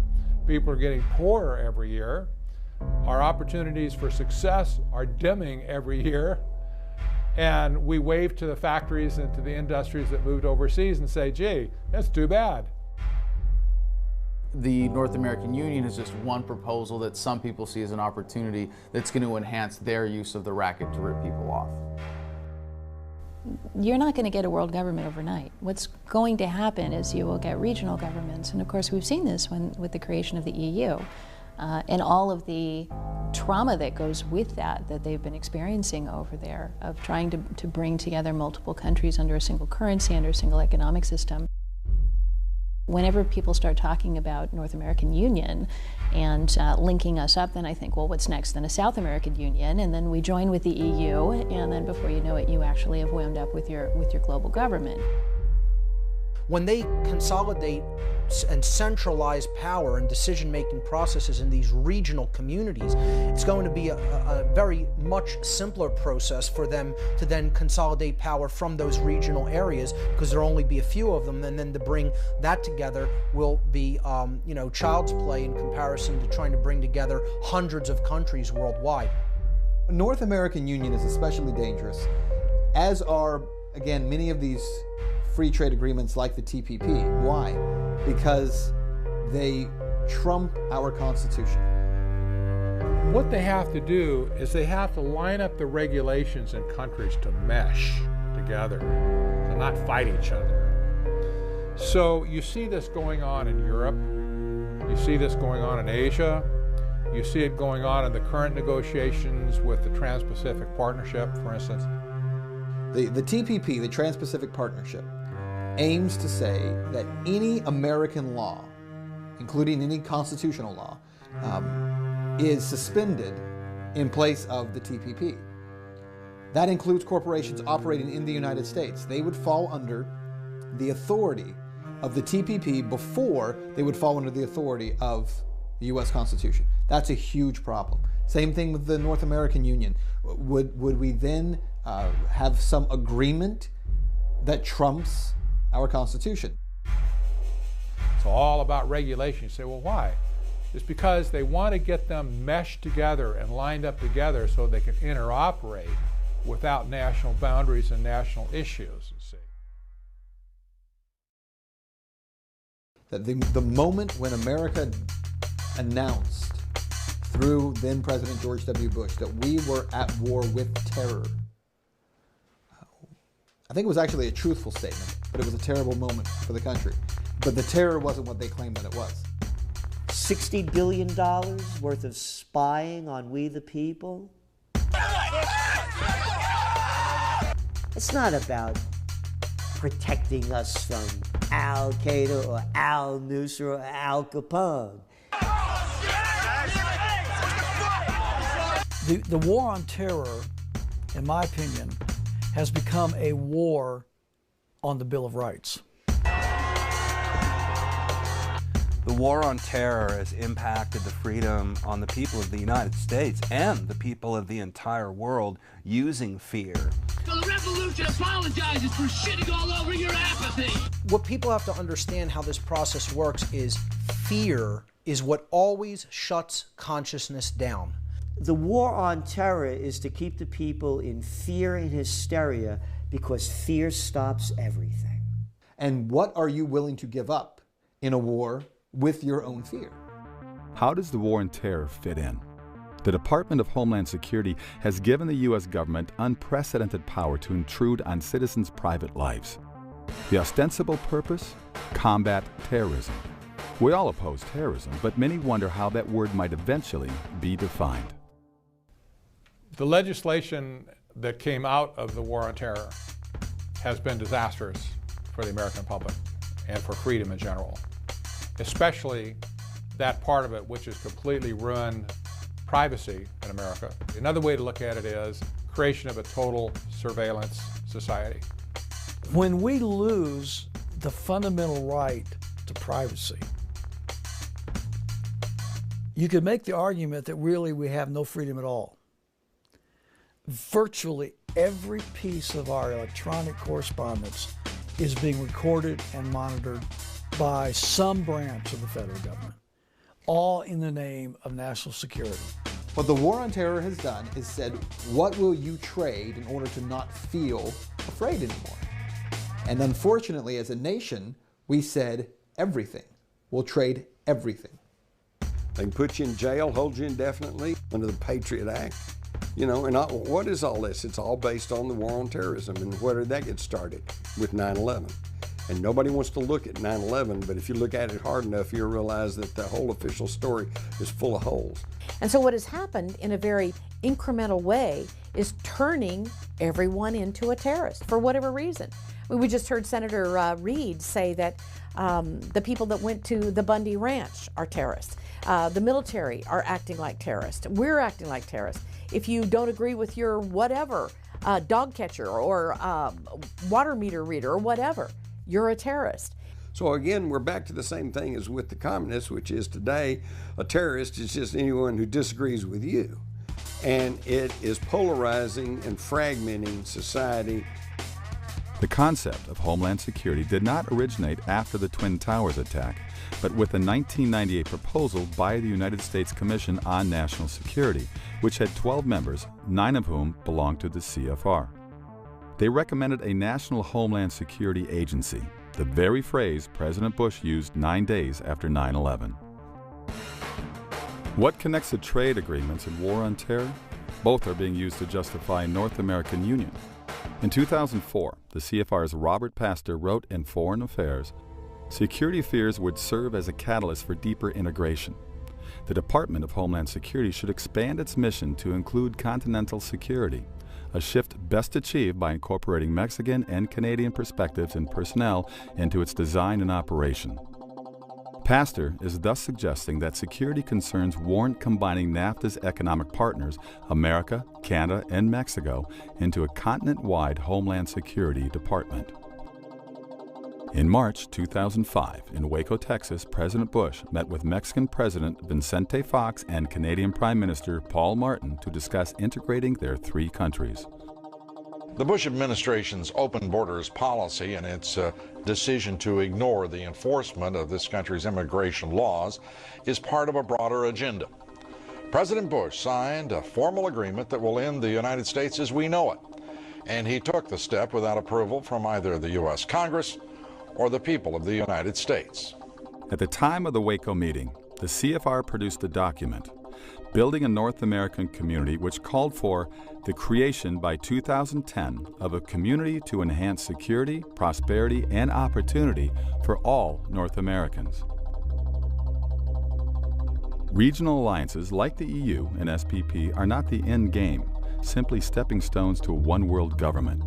Leading establishment figure Zbigniew Brzezinski said in 1995, "We cannot leap into world government in one quick step. The precondition for genuine globalization is progressive regionalization."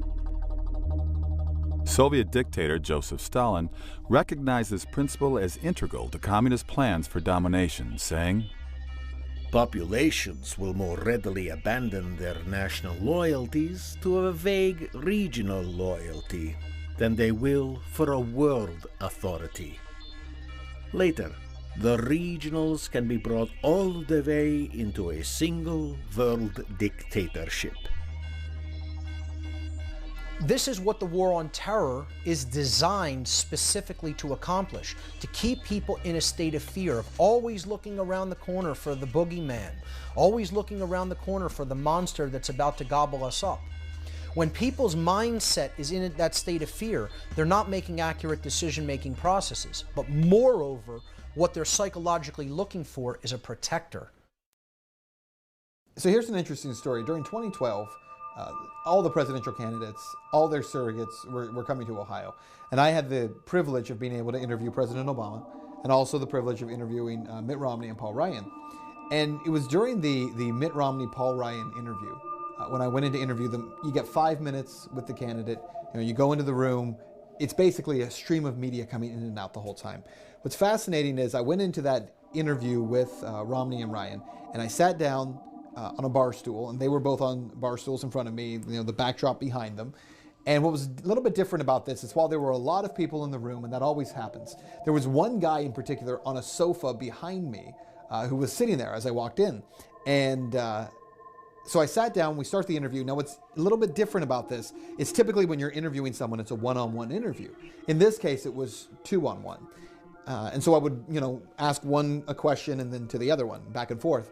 What was really interesting to me was as I was talking with them and interviewing them, I would notice out of my peripheral vision, I'm talking with Congressman Ryan, and I could see Governor Romney looking past me at the guy on the sofa behind him. And then when I would turn to Governor Romney and I would interview him, I could see Congressman Ryan doing this. And if you go back, by the way, and you watch the actual full interview, I would tell people, just go back and watch not the guy I'm talking to, watch the other candidate and how they're looking past me at this guy. And it was almost like they're doing, baseball signals at each other. And so they're, kind of go through this. We do the interview, we're all done. And after I left, I was really interested in who the guy was on the sofa behind me. And so I stopped one of the press people on the way out and I said, "Oh, by the way, who was the guy on the sofa?" And they told me his name, which at the time didn't mean anything. And then they said, "Oh, he's with the Council on Foreign Relations and he's advising the candidates." And when he said it, now that got my attention because they said it as if it was a very positive thing, right? Which is, well, Governor Romney needs more experience on foreign issues and foreign affairs. So it's a good thing. In my opinion, of course, it was, oh, great. So you have someone from this globalist think tank who is basically sitting behind me during an interview and letting them know what they should and should not say. So it was kind of an interesting experience. The freedom of the press and the freedom of religion were supposed to be two of the greatest vanguards of liberty for the country, according to our First Amendment.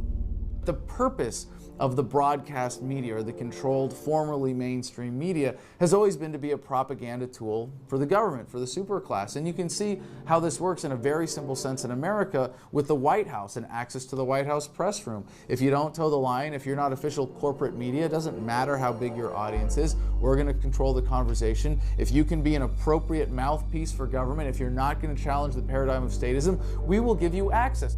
Americans today are disenfranchised and disempowered because we don't have enough of the relevant information. Read the quotes from Katie Couric and saying that they got pressure from the administration. I can't think of a worse scenario for the future of freedom. If this documentary is true, why are its claims almost never discussed in mainstream media? After all, the Constitution mandates freedom of the press. How could so many news organizations fail to notice the stories we've discussed? That's because the information we do get has been filtered and framed in particular ways. It can be easily seen in the mainstream media. You have a mentality within your newsrooms in which people really do honestly believe if networks don't talk about it, it's not a story. So if Fox isn't saying it, if NBC's not saying it, CNN or ABC, if they're not saying it, it can't be true. Although America has a free press in principle, this does not guarantee accuracy of the press. To achieve its objectives, the establishment always knew it needed to control the media, the primary molder of public opinion. Do you have any people being paid by the CIA who are contributing to a major circulation American journal? We do have people who submit pieces to American journals. The national news media is, for all intents and purposes, a totally controlled medium. A free and independent press at the national level just does not exist. Do you have any people being paid by the CIA who are contributing to the national news services, AP and UPI? Well, again, I think we're getting into the kind of detail, Mr. Chairman, that I'd prefer to handle in executive session. You know, people will say, why isn't the media doing their job? I beg to differ. The media is doing exactly what they are designed and paid to do. They are steering public perception in the way that the people at the current positions of power want the public perception to go in. Not continuing Congresswoman Harman, let me interrupt you. Congresswoman, let me interrupt you just for a moment. We've got some breaking news out of Miami. Stand by, if you will. Right now in Miami, Justin Bieber. They are the mind molders. They are the opinion molders of America. And if you ask a guy some of the technical questions like you've asked me in the last few minutes on the street, you'll hear him reciting something that Rush Limbaugh or somebody else said on radio or TV. In the 19th century, August Belmont was a Rothschild financial agent in the United States. With J.P. Morgan, Belmont helped finance Adolph Ochs, who purchased the New York Times, then a tiny newspaper with a circulation of 9,000. International banking behind him, Ochs transformed the Times into the world's most powerful newspaper. Ownership passed from Ochs to his son-in-law, Arthur Hayes Sulzberger, member of the CFR, then to Orville Dreyfus, CFR, then to Arthur Ochs Sulzberger, CFR. Well, I think there's a couple of things. You ignore the story because, number one, it doesn't fit with their own personal worldview. There are too many people with the same worldview sitting in those positions. I don't blame Brian Williams for not being interested in covering a story that challenges the globalist thinking of the CFR. I really don't, because he's entitled to his own belief system. The problem is when Brian Williams then prevents any stories that challenge his worldview from being a part of that newscast. And when Brian Williams does it, then Diane Sawyer does it, and so does Scott Pelley, and it goes on and on and on. And then when all the networks say, well, let's ignore those stories, all the local TV stations around the country say, well, they're not covering it, so it must not be a story, because those guys are the most professional, most legitimate media. The Times editorial policy has consistently paralleled the establishment's agenda. When members of Congress opposed Paul Warburg's nomination to the Federal Reserve Board, the Times lobbied on his behalf. When communist Fidel Castro was trying to seize Cuba in 1959, a series of articles by New York Times reporter Herbert L. Matthews, CFR, persuaded Americans that Castro was the George Washington of Cuba. By 1962, Castro had Soviet missiles pointed at America. During the Vietnam War, the Times demoralized the public by publishing an alleged expose of the war's origins, the Pentagon Papers, a leaked Defense Department study. Leslie Gelb, who oversaw the study, went on to be a Times correspondent and editor. So will Gelb do an expose of the CFR? It's not likely anytime soon. He was the council's president for 10 years and remains president emeritus. If you're one of those CFR members of the news media, If you're Brian Williams, who's a member of the CFR, if you're Aaron Burnett, who's a member of the CFR, if you're sitting there in your newscast that night and some story comes across about, we should look into the Federal Reserve Bank, you're probably not going to do that. You're going to ignore that. If people are protesting the Federal Reserve Bank, are we going to talk about that? No, we're not going to. Innumerable Times executives, editors, and reporters have been CFR members. The Times won't expose the CFR because they both belong to the same hierarchy. A similar picture can be sketched of other major news organizations. Media diversity is an illusion. People get caught up in debating if MSNBC has a better perspective than Fox News or ABC, NBC. These are a very narrow window of information. Here's your news, here's the report on what's happening through the Republican lens, through the liberal lens, but they're not getting down to the roots and down to the basics and saying here's the true fundamental problems in society and here's the true solutions.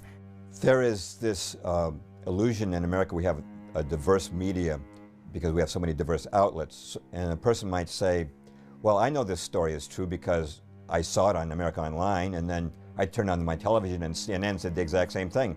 And then later in the week I got my Time magazine and it said the exact same thing. Now, when a story has been confirmed by independent news outlets like that, it must be true. Well, here's the problem. Until the recent AOL spinoff, America Online, CNN, and Time magazine were all owned by one corporation, Time Warner. At the national level, it's a surprising small number of people that control the vast majority of the national news media. It's no surprise that you're not going to see any of this in the mainstream media, because the mainstream media is owned and controlled by 5 major corporations.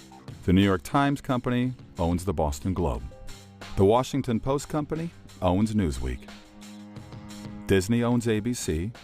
CBS owns Simon & Schuster. Time Warner owns AOL, CNN, Time, Warner Brothers Studios, HBO, New Line Cinema, Sports Illustrated, People, Fortune, Money, and dozens more. News Corporation owns The Wall Street Journal, Fox Television, London's The Times, Barron's, HarperCollins, Zondervan, Hulu, and the New York Post and scores of other media outlets. When you have one corporate owner, you're going to get one viewpoint. You don't get a diverse view unless you have diverse ownership. I got a communication from someone who's in a 3-letter network, head of a news department for that 3-letter network, and said, my family member is in Iraq now, and I was so disturbed at what you said last night about depleted uranium. I don't want to believe this is true. And I said, it is. I gave the evidence, the information, and he said, yes, I've been up all night studying it. You are right. He said, I wish I could tell the people this. And I said, and why can't you? And he said, it's not part of the political paradigm. Most of America's major media is owned by around a dozen multinational corporations. These, in turn, have directors that interlock through membership in the CFR. Thus, the establishment can guarantee the public receives a uniform viewpoint. The mainstream media will not cover many of these issues in part because of the people who pay to sponsor their television shows.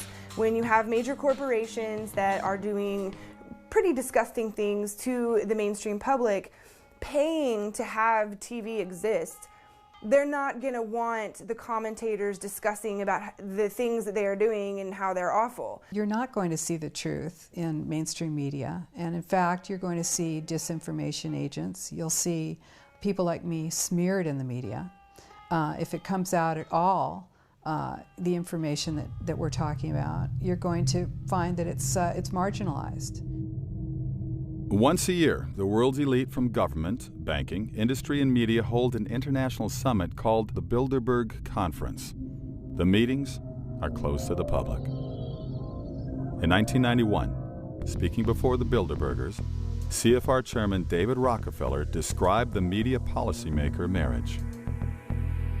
We are grateful to the Washington Post, the New York Times, Time Magazine, and other great publications whose directors have attended our meetings and respected their promises of discretion for almost 40 years. It would have been impossible for us to develop our plan for the world if we had been subject to the bright lights of publicity during these years. But the world is now more sophisticated and prepared to march towards a world government which will never again know war, but only peace and prosperity. But I don't think we're buying into it as much anymore. I think that the advent of new media, I think the internet, social media, the ability for people to talk to each other, communicate, share information like at no other time in human history really renders a lot of the propaganda that we face unusable. It's very tempting when you look at the short-term trends in the American government and the application of technology in organizations like the NSA to think that we're heading towards a totalitarian surveillance state. But technology is fundamentally empowering, and with all the technology that's on the horizon right now, we see Google Glass as an exciting innovation, but really just scratching the surface of what's about to happen with computers in our brains, if not just in our contact lenses, or better integrated with our lives in general, and the profusion of cameras in society. These are good things in and of themselves. The question is really who controls these technologies. And it is scary when government controls these technologies, but I'm very confident that technology also empowers greater awareness and is going to lead people to realize that non-coercive, voluntary, peaceful relationships are superior to violent, coercive ones that are the reasons we have to be afraid not of the technology itself, but of the application of it. So it's really important to be aware of that distinction when fighting back and making sure that we're not making people afraid of the technology itself, but that they know what is correct to be afraid of, which is the government control and usage of these technologies as mechanisms of greater control. But the technology fundamentally empowers us to better control our world, our environment, to be more empowered human beings as individuals, and that is a great thing to be celebrated, and if anything, is going to lead government to be obsolete. We are the individual people of the United States. We need to exercise our rights. Nobody's going to come in on a white horse and rescue you or save the day. This is your job. This is an informed electorate's job. It's our job to inform our elected officials that we refuse to be a part of this plan.